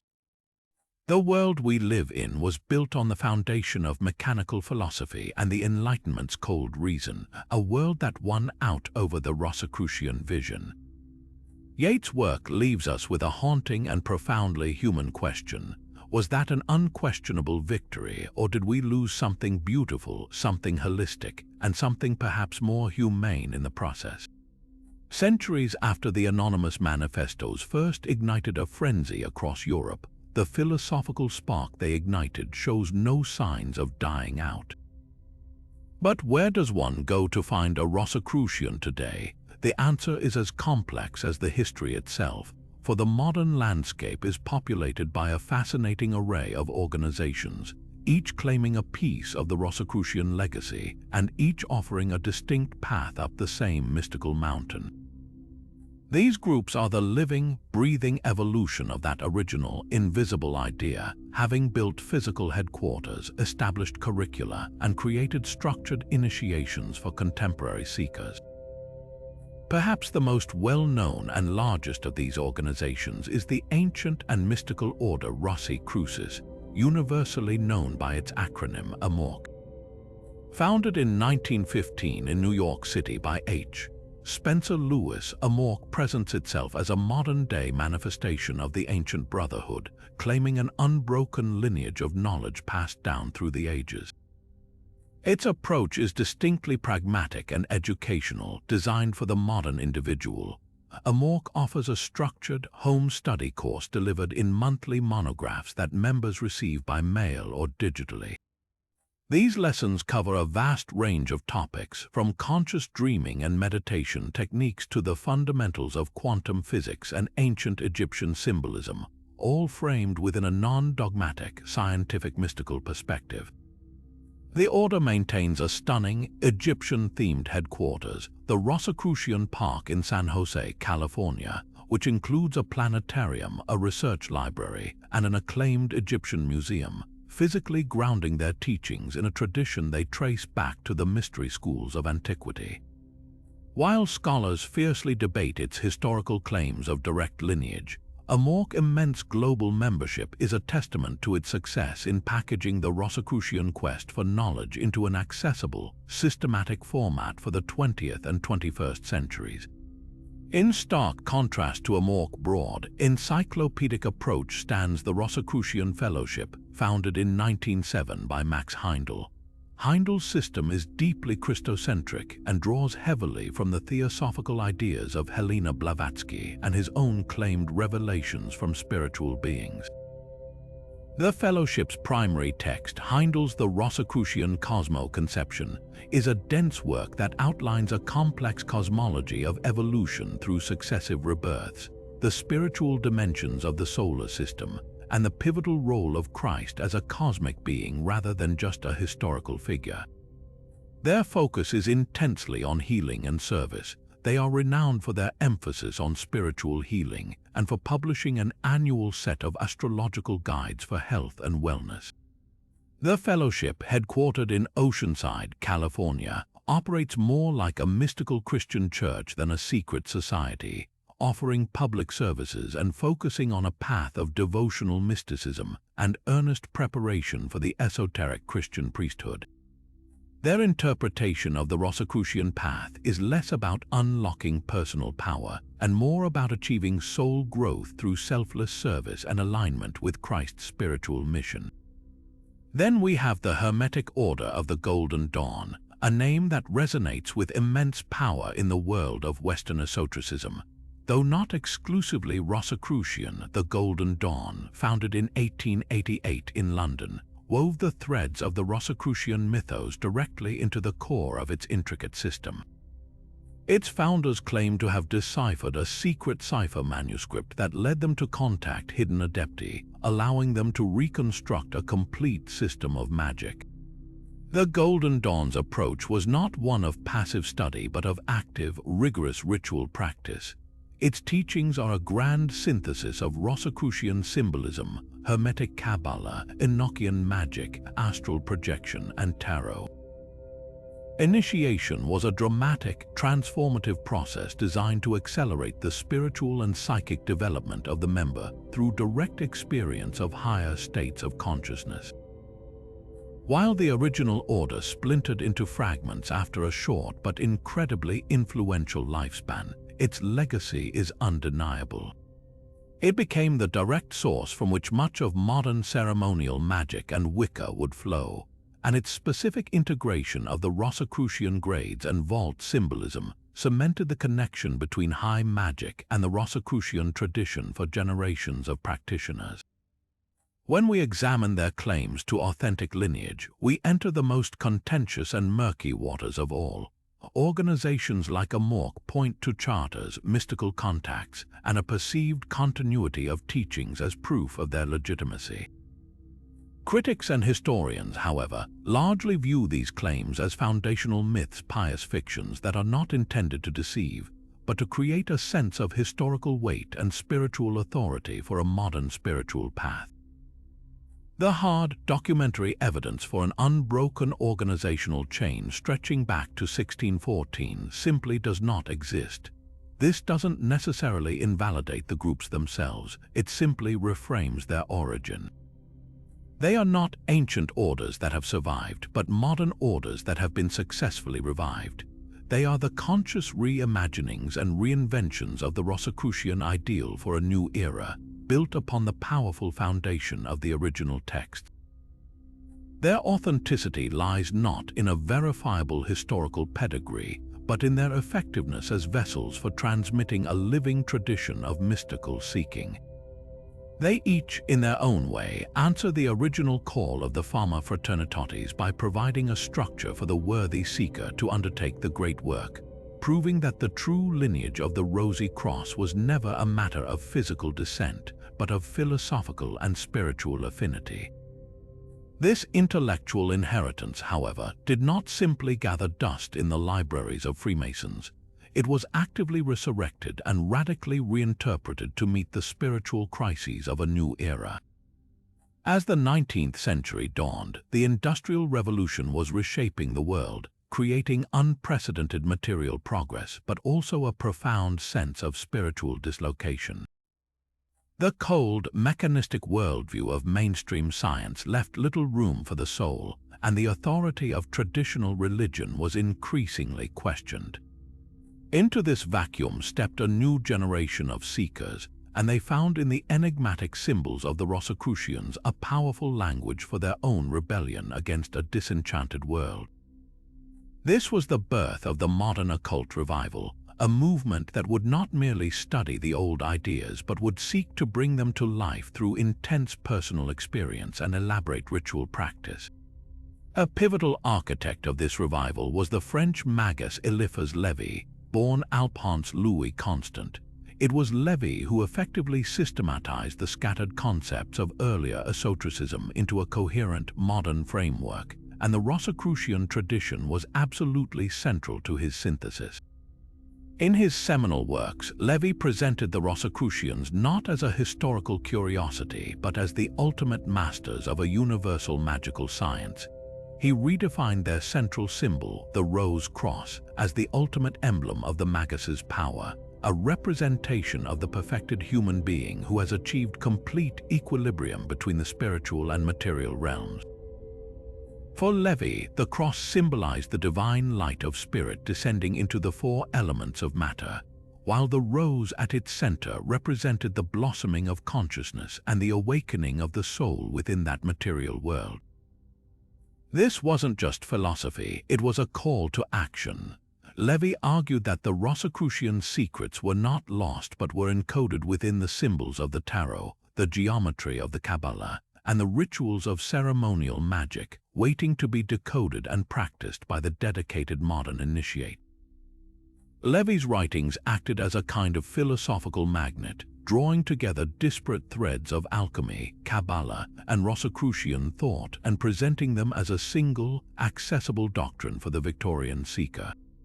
He positioned the magician, modeled on the ideal Rosicrucian adept, as a scientist of the supernatural, someone who could use willpower, imagination, and ritual to manipulate the astral light, the hidden energy that permeates all of creation. This romantic yet systematic approach was electrifying. It offered a path to power and knowledge that was entirely personal and experiential, requiring no adherence to a specific church or dogma. Lévy's work became the essential reading for anyone interested in the occult, effectively creating the textbook for the entire ceremonial magic revival that would follow. Through him, the Rosicrucian was reborn as the archetypal ceremonial magician, a figure of immense personal power and wisdom working in harmony with the hidden laws of the universe. If Eliphas Lévy provided the intellectual framework, it was the formidable Helena Petrovna Blavatsky who built a global movement upon it. Co-founding the Theosophical Society in 1875, Blavatsky took the Rosicrucian narrative of hidden adepts and expanded it to a cosmic scale. In her vast and complex writings, she claimed contact with a brotherhood of Mahatmas or masters of wisdom, enlightened beings residing in Tibet who were the true custodians of the ancient wisdom tradition. While she used Eastern terminology, the structure of her hidden hierarchy was deeply familiar. It was the Rosicrucian Invisible College reimagined for an age fascinated by Orientalism and comparative religion. These masters were the modern equivalents of the Rosicrucian brothers, guiding humanity's evolution from behind the scenes. Blavatsky's theosophy absorbed Rosicrucian concepts and placed them within a grand, evolutionary narrative of planetary cycles and root races. The Rosicrucian pursuit of spiritual rebirth became, in theosophy, the process of reincarnation and karma. The alchemical goal of purifying the base self into gold was reframed as the arduous journey of the soul through countless lifetimes toward enlightenment. While Blavatsky was often critical of what she saw as the Christian-focused limitations of Western Rosicrucianism, her entire project was a direct continuation of its core mission, to prove that all world religions and myths are fragmented reflections of one single primordial truth, and that science and spirituality were destined to eventually reunite. The Theosophical Society became a massive engine for popularizing these esoteric ideas, bringing concepts of secret brotherhoods, lost wisdom, and spiritual evolution into drawing rooms across Europe and America, preparing the cultural ground for the next wave of magical orders. That next wave crested with the formation of the Hermetic Order of the Golden Dawn in 1888, which represents the ultimate fusion of Rosicrucian myth with practical ritual magic. The Golden Dawn's founders claimed their authority stemmed from a mysterious cipher manuscript decoded by one of their members, which allegedly led them to make contact with a hidden Rosicrucian adept. Whether this story was fact or a powerful foundational myth is less important than its effect. It established an immediate and direct lineage to the ancient brotherhood, granting the new order immense credibility and mystique. The Golden Dawn didn't just talk about Rosicrucian ideas, it built an entire initiatory system around them. Its elaborate grade structure culminated in the Second Order, which was literally named the Ordo Rossi Rubi et Ori Crucis, the Order of the Red Rose and the Golden Cross. Within the vaulted chambers of the Golden Dawn temples, the Rosicrucian allegories were transformed into visceral, experiential reality. Initiates didn't just read about the vault of Christian Rosenkreuz, they enacted rituals within a physical representation of it, designed to trigger profound psychological and spiritual shifts. The symbols of the rose, the cross, the pelican, and the phoenix were not merely studied but invoked, visualized, and internalized through complex ceremonies designed to awaken latent faculties of perception and will. The Golden Dawn provided the practical toolkit for the Victorian seeker to actually walk the path of the Rosicrucian adept, offering a structured curriculum of astrology, tarot, geomancy, and scrying alongside its powerful rituals of invocation and elemental magic. It was here that the literary and philosophical legacy of the Rosicrucians was fully operationalized, creating a complete path for spiritual development that continues to influence Western esotericism to this day. Through these 19th-century movements, the Rosicrucian dream was not just remembered, it was revivified, its symbols charged with new power, and its call for a transformed human consciousness answered by a new generation of magicians and mystics.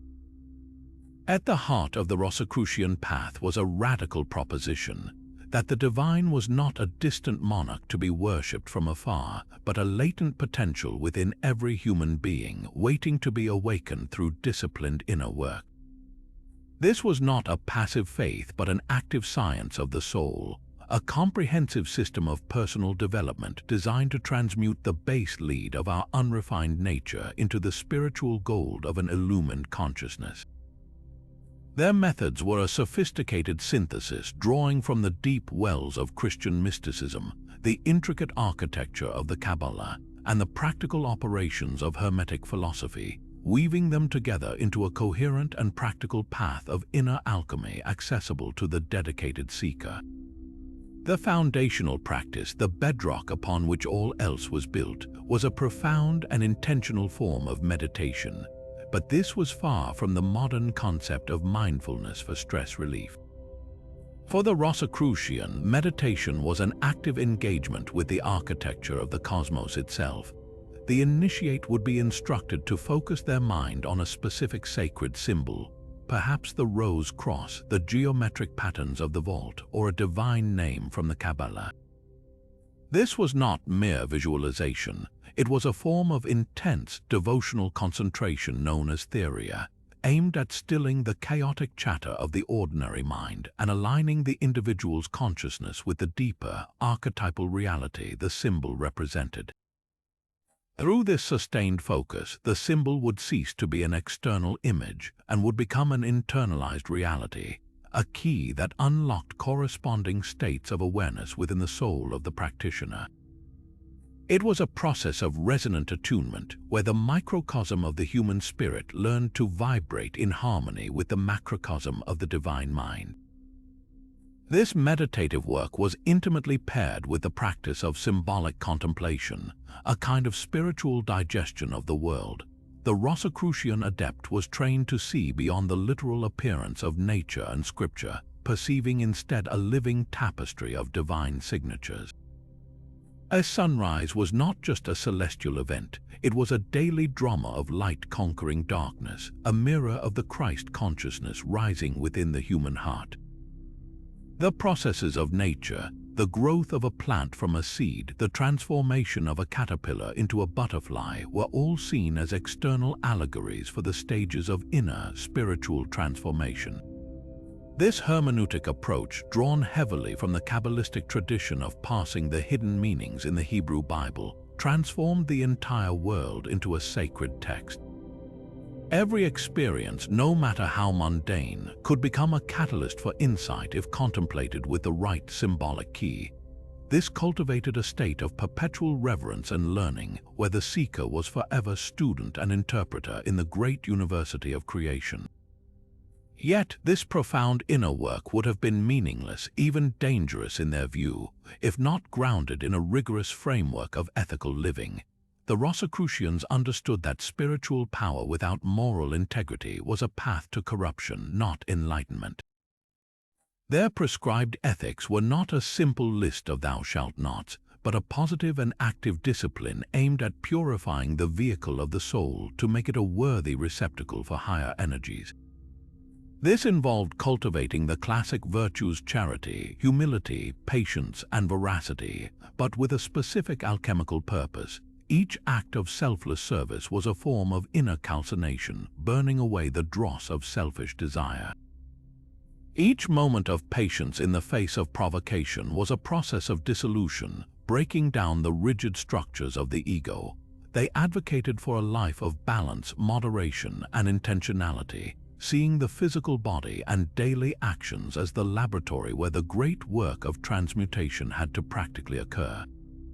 A hermit who achieved visionary states but lacked compassion was considered a failed adept. The true goal was to bring the celestial light down into the earthly life, transforming one's entire being and, by extension, one's interaction with the world. The sheer genius of the Rosicrucian system lies in how it harmonized these three streams of influence into a single, flowing river of spiritual development. From Christian mysticism, particularly the tradition of figures like Meister Eckhart and Jakob Böhm, they took the concept of the divine spark within humanity, the scintilla or inner Christ, that required awakening. This provided the ultimate goal, Christ consciousness, or the rebirth of the solar light within the individual. From the Kabbalah, they adopted a complex map of consciousness, the tree of life, which provided a schemata for this journey. The 10 Sephiroth became stages of inner development, and the practices of gematria and notarikon became tools for meditating on the creative power of language and divine names, providing a structured methodology for ascent. From Hermetic philosophy, they received the practical, operational techniques, the principles of correspondence, vibration, and mentalism, that treated spiritual development as a natural science subject to law and achievable through correct application of formula. This was the ultimate expression of their inner alchemy. The meditative focus was the fire of the athana, the oven that provided the consistent heat of attention. The symbolic contemplation was the alchemical salt, the principle of wisdom that gave meaning and direction to the process. The ethical living was the mercury, the fluid spirit that connected the higher and the lower, ensuring the transformation was integrated into every facet of being. And the soul itself was the sulfur, the unique essence undergoing its glorious purification.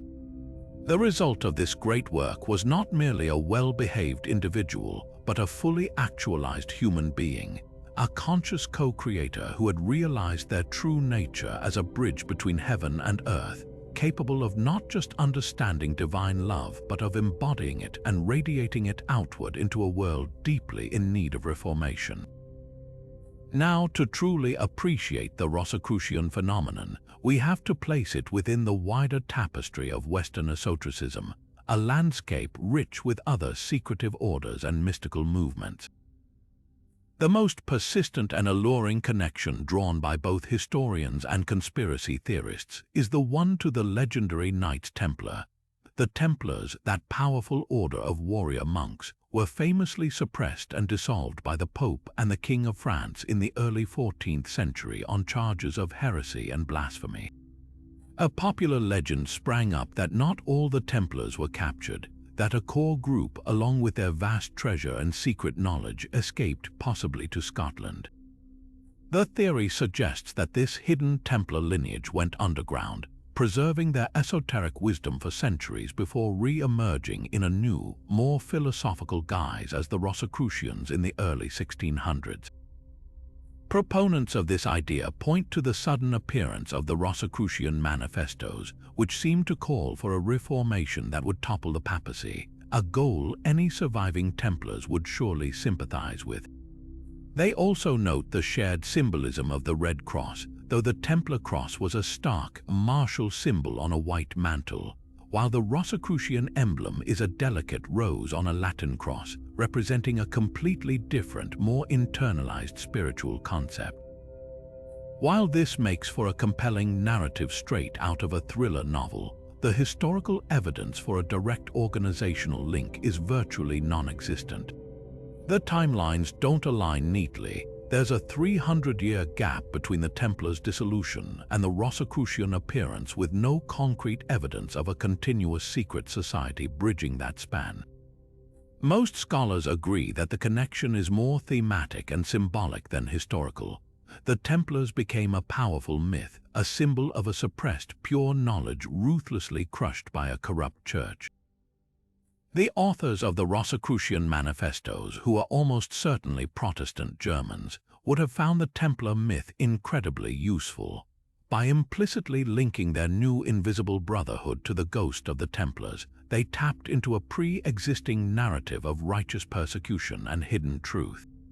It was a brilliant piece of mythological marketing, lending their new movement an air of ancient legitimacy and tragic heroism, framing their own struggle against religious dogma as the latest chapter in an age-old war between enlightenment and oppression. A more credible and historically grounded connection exists with various strands of mystical Christianity that flourished in the wake of the Reformation. The 16th and 17th centuries saw an explosion of introspective, experiential Christian movements that emphasized a personal, direct relationship with God over institutional ritual. One of the most significant of these was the teachings of Jakob Böhm, a German cobbler and visionary whose profoundly influential writings describe the cosmos as a process of divine conflict and regeneration, filled with complex symbolism of light, darkness, and the transformative power of Christ within the soul. Böhm's influence is palpable throughout the Rosicrucian texts, particularly in their focus on inner alchemy and spiritual rebirth. Similarly, the Family of Love, or Familists, a secretive sect that spread from the Netherlands into England, taught doctrines of inner light, tolerance, and the possibility of achieving perfection in this life, ideas that deeply resonate with the Rosicrucian call for a general reformation. These groups were not necessarily organizational precursors to the Rosicrucians, but they were part of the same intellectual and spiritual ecosystem. They created a receptive audience, a soil already rich with the nutrients of heterodox Christian thought, into which the Rosicrucian seed could fall and take root. Then we have the Bavarian Illuminati, founded in 1776 by Adam Weishaupt, which presents a fascinating case of mistaken identity and conflation. The Illuminati was a very real, though short-lived, Enlightenment-era secret society. Its goals were overtly political and rationalist, to oppose religious influence in public life, promote secular education, and critique monarchical power. It was, in essence, a radical freethinkers club that used secrecy and ritual primarily as a protective measure. It was not particularly mystical or interested in alchemy. However, in 1785, the Bavarian government cracked down on the order, exposing its secrets and publishing its documents. In the public imagination, this exposure of one secret society led to the panic that all secret societies must be connected.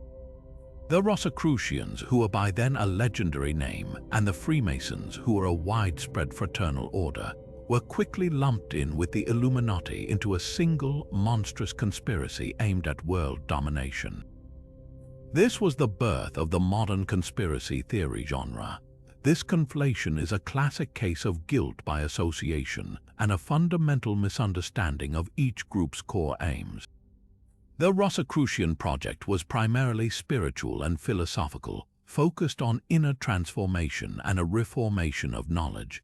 The Bavarian Illuminati's project was socio-political, focused on undermining church and state authority. They operated in different centuries with vastly different worldviews. The only tangible link is that some Rosicrucian-minded thinkers within German Masonic lodges were also attracted to the Illuminati's reformist goals, seeing it as a potential vehicle for their ideas. But to claim the Rosicrucians created the Illuminati, or that they are the same entity, is to ignore their distinct histories and purposes.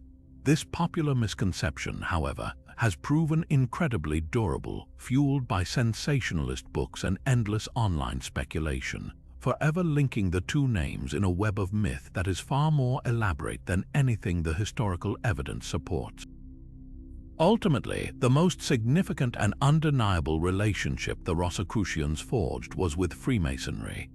As speculative masonry grew throughout the 17th and 18th centuries, it actively incorporated the rich symbolic language and philosophical themes of the Rosicrucian manifestos. The Masonic Lodge provided a safe, structured, and respectable home for the Rosicrucian ideal of an invisible college of enlightened individuals.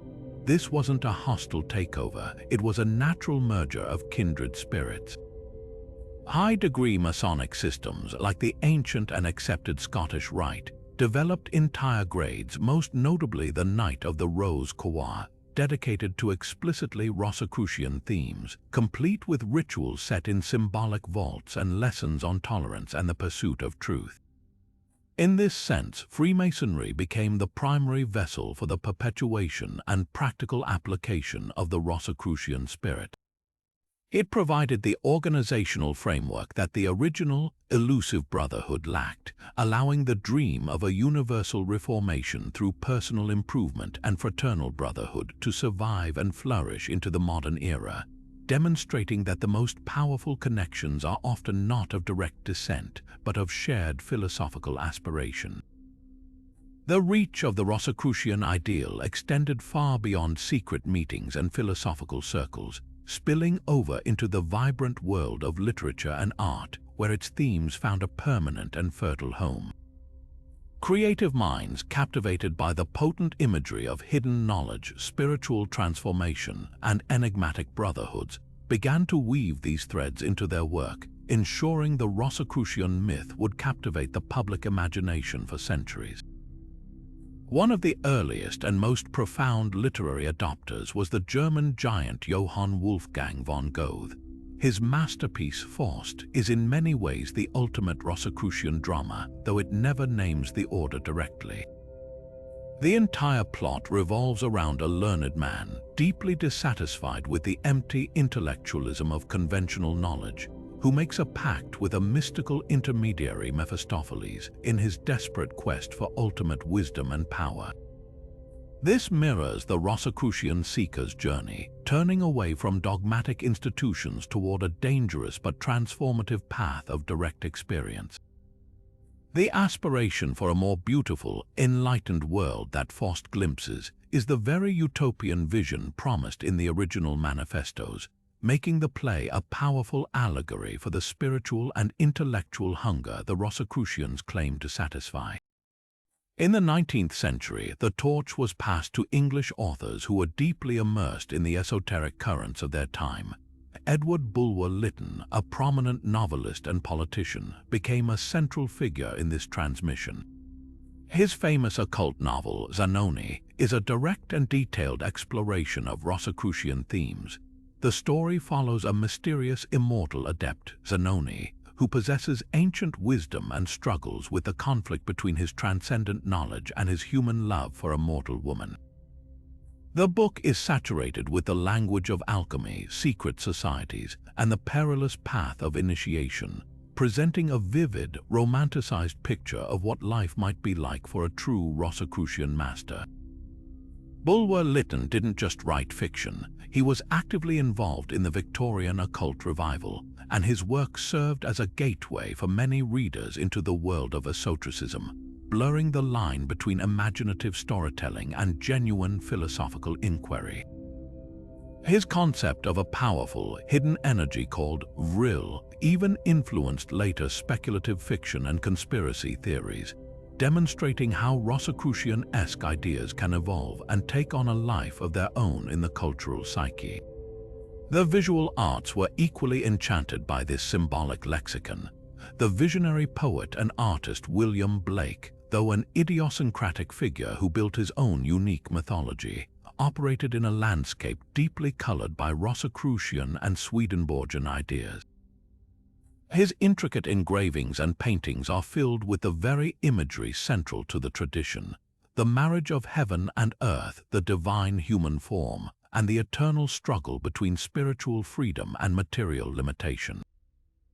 While Blake's work is fiercely original, it shares the Rosicrucian drive to reconcile the material and the spiritual, to see the infinite in the finite, and to portray the human soul's arduous journey toward apocalyptic awakening.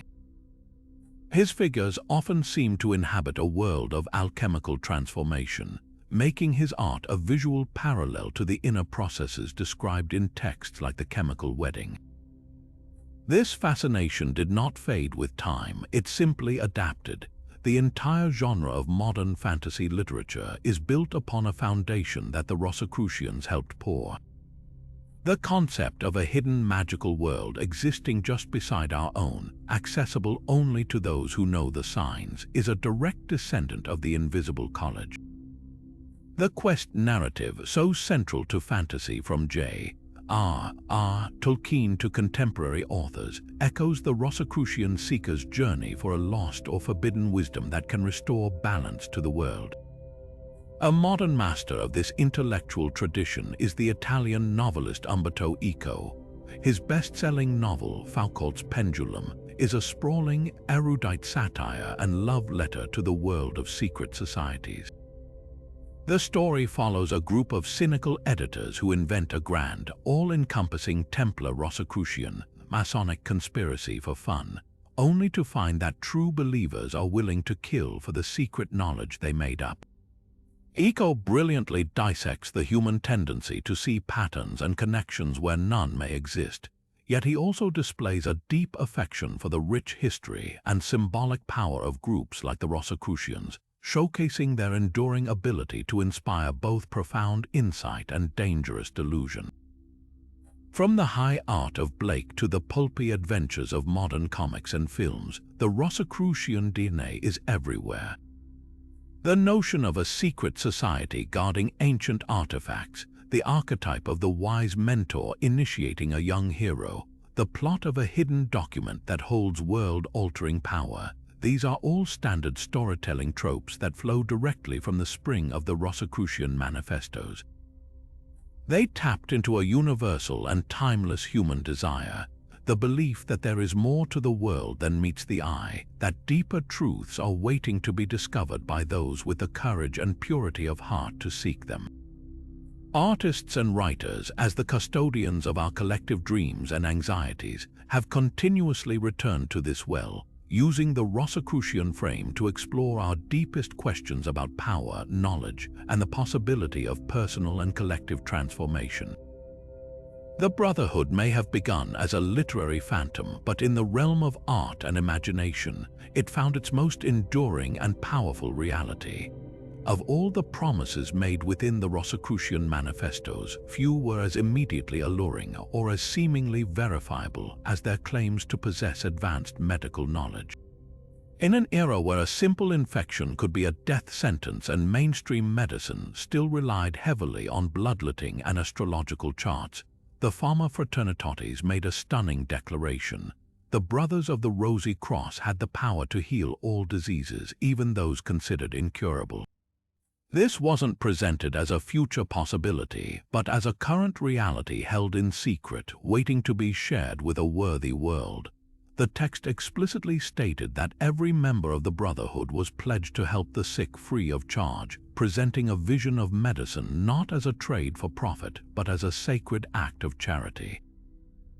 This promise tapped directly into the deepest anxieties and hopes of 17th-century life, offering a beacon of hope in a world plagued by inexplicable suffering and often ineffective, even harmful, medical interventions.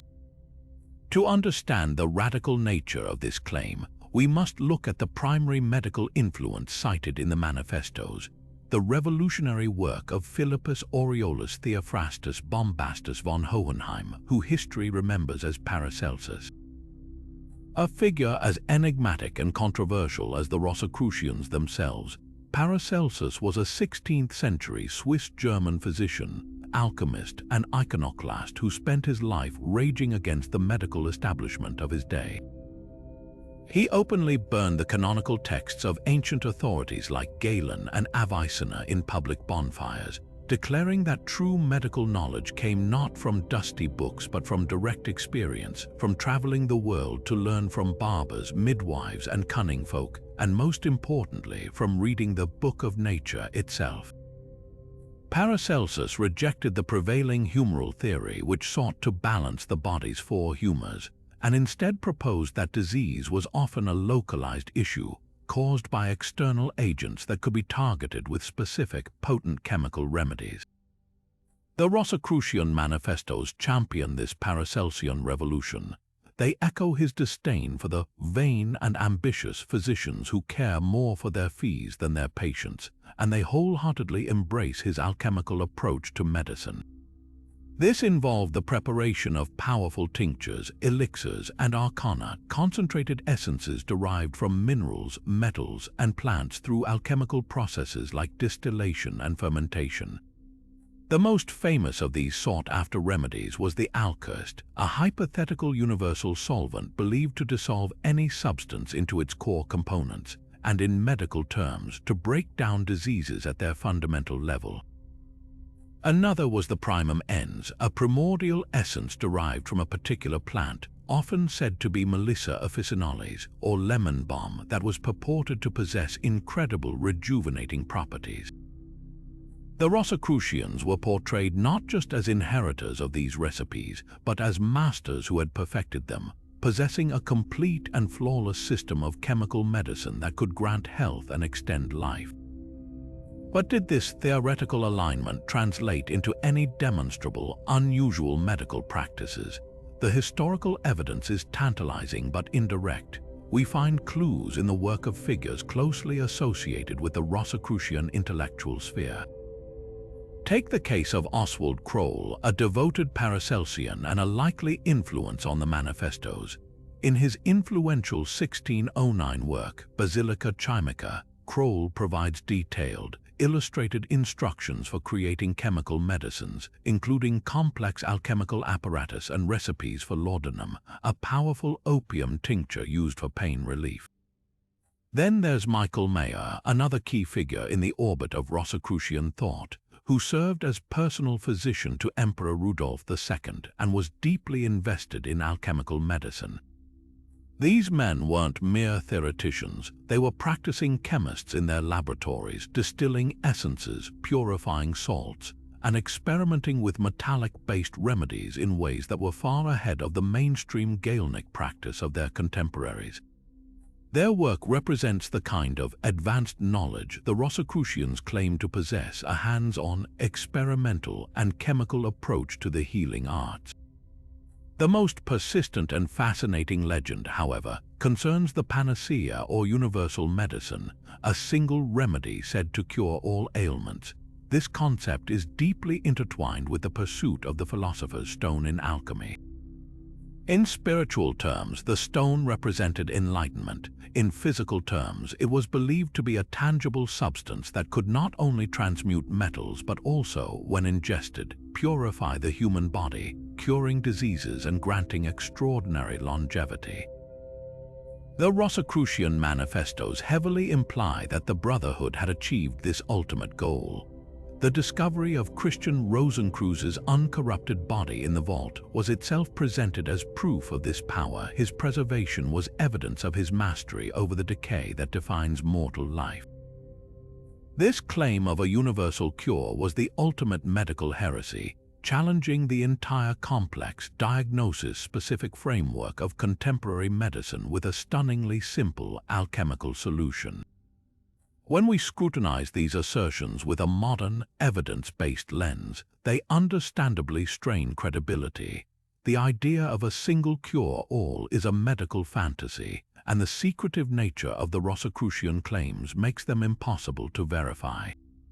No Rosicrucian recipe book detailing miraculous cures has ever been authenticated, yet to dismiss their influence on this basis would be to miss a crucial point.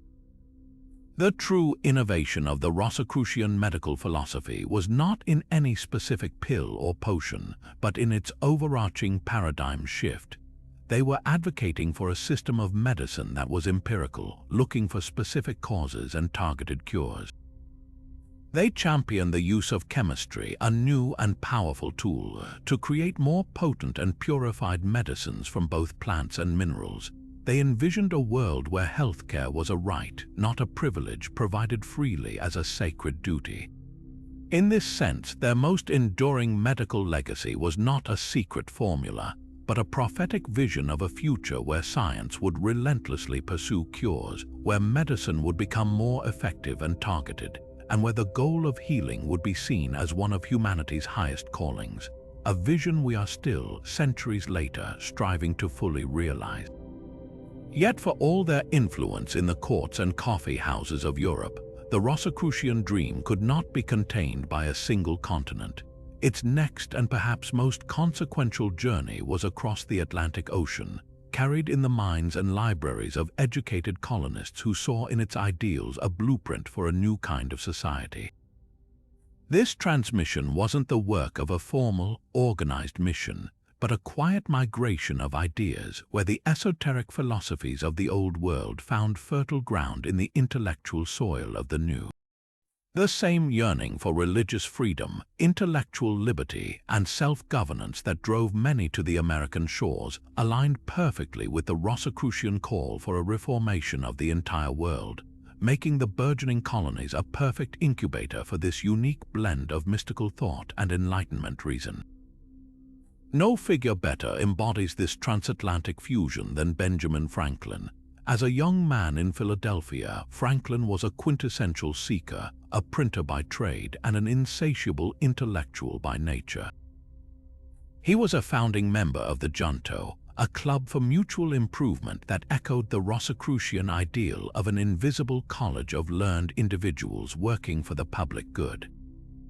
His famous experiments with electricity, drawing lightning from the sky, were viewed by many of his contemporaries through an alchemical lens, a literal harnessing of the celestial fire, a Promethean act that seemed to fulfill the Rosicrucian promise of humanity gaining dominion over nature through practical science.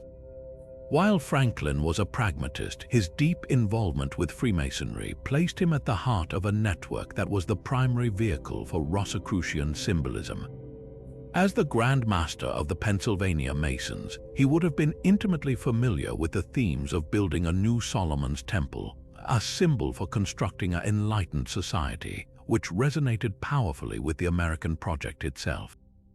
Franklin's entire life's work, from founding public libraries to establishing fire departments, can be seen as a practical application of that Rosicrucian impulse to create a more perfect world through knowledge, cooperation, and civic virtue. Similarly, Thomas Jefferson, the great architect of American liberty, was steeped in the intellectual currents that flowed from the Rosicrucian wellspring. His immense personal library was a testament to his encyclopedic mind, containing not only works of law and political theory, but also deep cuts of Hermetic philosophy, Neoplatonism, and the writings of mystical thinkers. When Jefferson famously crafted his own version of the New Testament by cutting out the miracles and supernatural events, he was performing an act of intellectual alchemy. He was seeking to distill the pure, ethical essence of Christianity from what he saw as the dross of superstition and dogma, a process deeply aligned with the Rosicrucian pursuit of a rational, experiential faith. His vision of an empire of liberty was not just a political structure, it was a near-utopian ideal, a belief that free individuals, empowered by knowledge and reason, could govern themselves and create a society that reflected the harmonious laws of nature and nature's God, a concept that echoes the Rosicrucian vision of a world reformed according to divine, intelligible principles. This philosophical undercurrent provided a unique spiritual foundation for the new republic. The Great Seal of the United States, with its unfinished pyramid crowned by the all-seeing eye of Providence, is a potent piece of esoteric iconography that would have been instantly recognizable to any student of Hermeticism or high-degree Freemasonry. It speaks of an unfinished work, a society still in the process of being built, guided by a divine, rational principle. The Latin mottos, "Annuit coeptis he God," has favored our undertakings, and "Novus Ordo Seclorum," a new order of the ages, are not merely patriotic slogans but profound declarations that align with the Rosicrucian belief in the dawning of a new eon of wisdom and human potential. This symbolism suggests that the founders saw their political project as something more than a mere separation from a king. It was a spiritual and philosophical endeavor, a conscious effort to instantiate a new, enlightened pattern for human civilization on Earth. From this American beachhead, Rosicrucian ideas, now often filtered through Masonic and other fraternal orders, began their truly global dissemination in the 19th and 20th centuries. The establishment of groups like Amorc in the early 1900s institutionalized this spread, creating a structured, correspondence-based system that could reach seekers anywhere in the world. This model proved incredibly successful, allowing the philosophy to adapt and take root in wildly different cultural contexts. In Latin America, for example, Rosicrucian teachings found a receptive audience, blending with local spiritual traditions and indigenous beliefs to create unique syncretic paths. In Japan, the focus on self-perfection through disciplined study resonated with existing cultural values, leading to a significant and lasting presence. This global journey highlights the incredible adaptability of the core Rosicrucian principles. The central mythos of a hidden wisdom, a path of personal transformation, and the ideal of a utopian society proved to be universally appealing archetypes. Whether in the form of a Masonic lodge in Boston, a mystical study group in Paris, or a modern Rosicrucian school in Brazil, the same essential elements persist: a respect for the symbolic language of alchemy and Kabbalah, a commitment to inner development through meditation and study, and a belief that the individual's spiritual awakening is intrinsically linked to the betterment of humanity as a whole. The journey from the German book fairs of the 1600s to a global network of seekers is a powerful testament to the endurance of an idea that the greatest mysteries are not found in distant stars, but within the human soul, and that the ultimate reformation begins not with a revolution in the streets, but with a quiet, determined revolution in the heart and mind of every individual who dares to seek the light. Even after 4 centuries of relentless investigation, the Rosicrucian enigma remains stubbornly unresolved, a puzzle box with pieces that refuse to fit into a single, satisfying picture. The greatest of these unanswered questions begins with the most fundamental mystery of all: who were the anonymous authors who lit this philosophical fuse? The most credible theory points to a circle of learned Lutheran theologians and reformers in Tübingen, Germany, with a man named Johann Valentin André at its center. Later in life, André seemingly admitted to writing The Chemical Wedding as a youthful ludibrium, a jest or playful parody.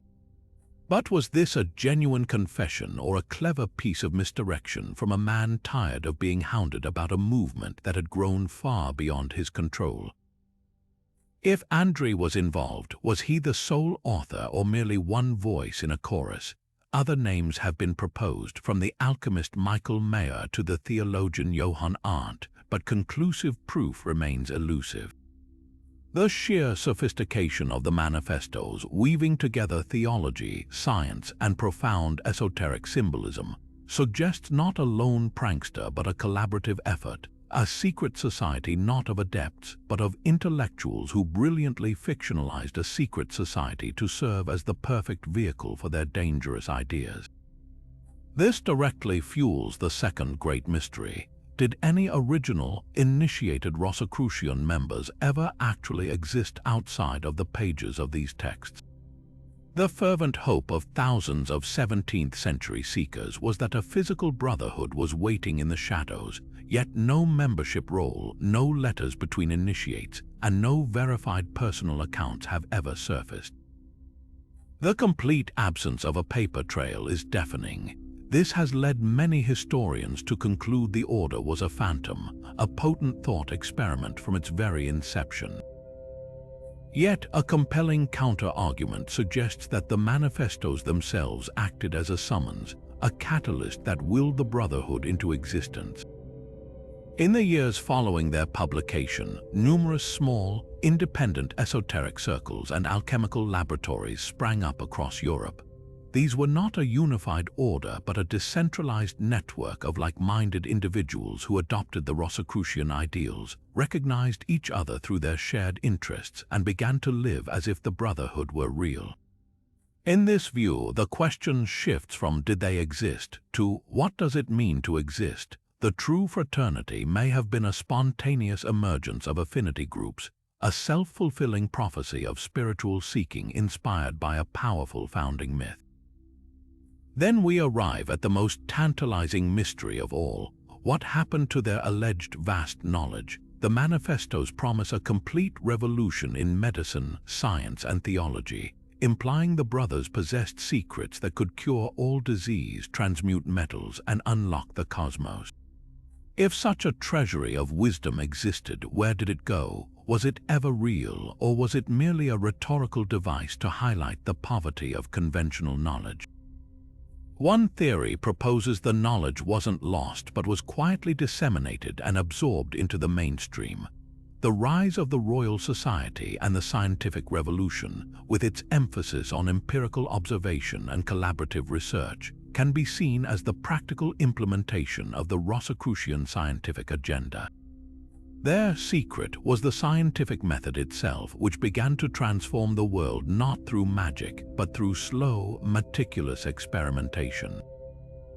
Alternatively, the knowledge might have been too radical, too far ahead of its time, and was deliberately hidden away in a symbolic rather than a physical vault, waiting for a future humanity more capable of wielding such power without self-destruction. The legend of the vault thus becomes a metaphor for our own unawakened potential. This leads to the grand, sweeping question: was their grand reformation project ever implemented just secretly? Could the Rosicrucian dream have succeeded not as a public revolution but as a silent, centuries-long infiltration of institutions? Proponents of this idea point to the undeniable influence of Rosicrucian thought on Freemasonry, which in turn counted among its members many of the architects of the Enlightenment and the democratic revolutions in America and France. The ideals of religious tolerance, liberty, and the pursuit of knowledge through reason align perfectly with the goals stated in the Fama and Confessio. From this perspective, the project wasn't abandoned, it was simply transferred. The invisible college went underground, operating through the respectable channels of Masonic lodges, scientific academies, and philosophical societies, slowly shaping the modern world from within its power structures. The Reformation was not a single explosive event, but a gradual, glacial shift in human consciousness, engineered by unseen hands guiding society toward the utopian vision, first sketched out in 1614. Finally, we are left to ponder their most perplexing choice: why remain invisible? If their goals were so noble and their knowledge so profound, why issue a call to the world and then refuse to answer it? The simplest answer is safety. To publicly declare oneself a Rosicrucian in the climate of the 30 Years' War would have been an instant death sentence, inviting accusations of heresy and witchcraft from all sides. Anonymity was a necessary shield, but a more intriguing psychological explanation is that invisibility was the entire point. By never appearing, the Brotherhood became a perfect mirror for the aspirations of the age. Every seeker could project their own ideals onto the blank canvas of the mystery. The silence forced a profound internalization of the quest. The only way to find the Rosicrucians was to become Rosicrucian oneself, to embody the virtues of curiosity, humility, and dedication to wisdom.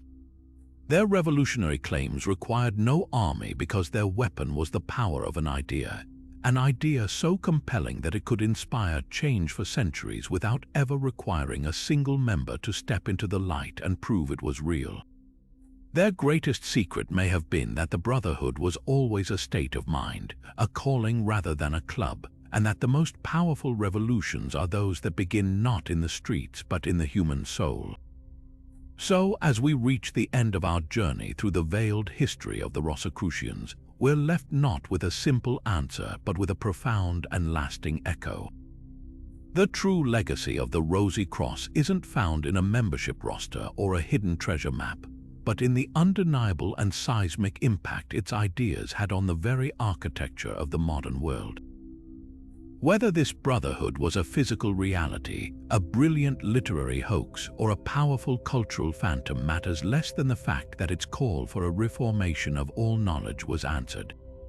This mysterious spark, ignited in 1614, helped catalyze the scientific revolution, providing a philosophical framework that encouraged empirical investigation and the open sharing of discoveries. The founding of institutions like the Royal Society, with its motto of "take nobody's word for it," is a direct fulfillment of the Rosicrucian mandate to question old authorities and seek truth through experiment. The movement's influence permeated the emerging structures of Freemasonry, embedding ideals of religious tolerance, moral self-improvement, and fraternal brotherhood into organizations that would later count among their members the architects of democratic nations. Beyond the realms of science and politics, the Rosicrucian impulse carved a deep and permanent channel in the landscape of Western esotericism. It provided a master blueprint for the concept of a spiritual path based on inner alchemy, a structured process of personal transformation where the seeker themselves becomes the philosopher's stone.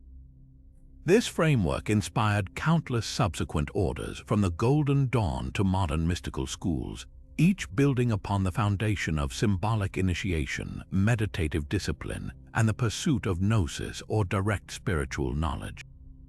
The rose and the cross became an enduring symbol of this quest, representing the sacred marriage of the material and the spiritual, the human and the divine. A reminder that enlightenment is found not by escaping the world but by transforming our experience within it. Even today, in our age of information and skepticism, the allure of the Rosicrucian mystery hasn't faded. It speaks to a timeless human yearning for deeper meaning, for the sense that there is more to reality than meets the eye. It invites us to consider that history is not just a record of kings and battles, but also a story of hidden currents of thought, of ideas so powerful they can shape centuries from the shadows. The unanswered questions themselves are the legacy. Who were the anonymous authors? What was their true purpose? The fact that we are still debating these points 400 years later is a testament to the sheer potency of their vision. Perhaps the greatest secret they imparted is that the most important discoveries aren't found in a hidden vault, but within the endless curiosity of the human spirit. Their story encourages us to keep questioning, to keep seeking connections between different fields of knowledge, and to never fully accept that all the mysteries have been solved. So, what do you think? Was there ever a real secret society, or was their entire existence the most successful philosophical thought experiment in history? What other hidden histories might be woven into the fabric of our world, waiting for the right moment to be discovered? Share your thoughts and your own theories down in the comments. The search for wisdom, after all, has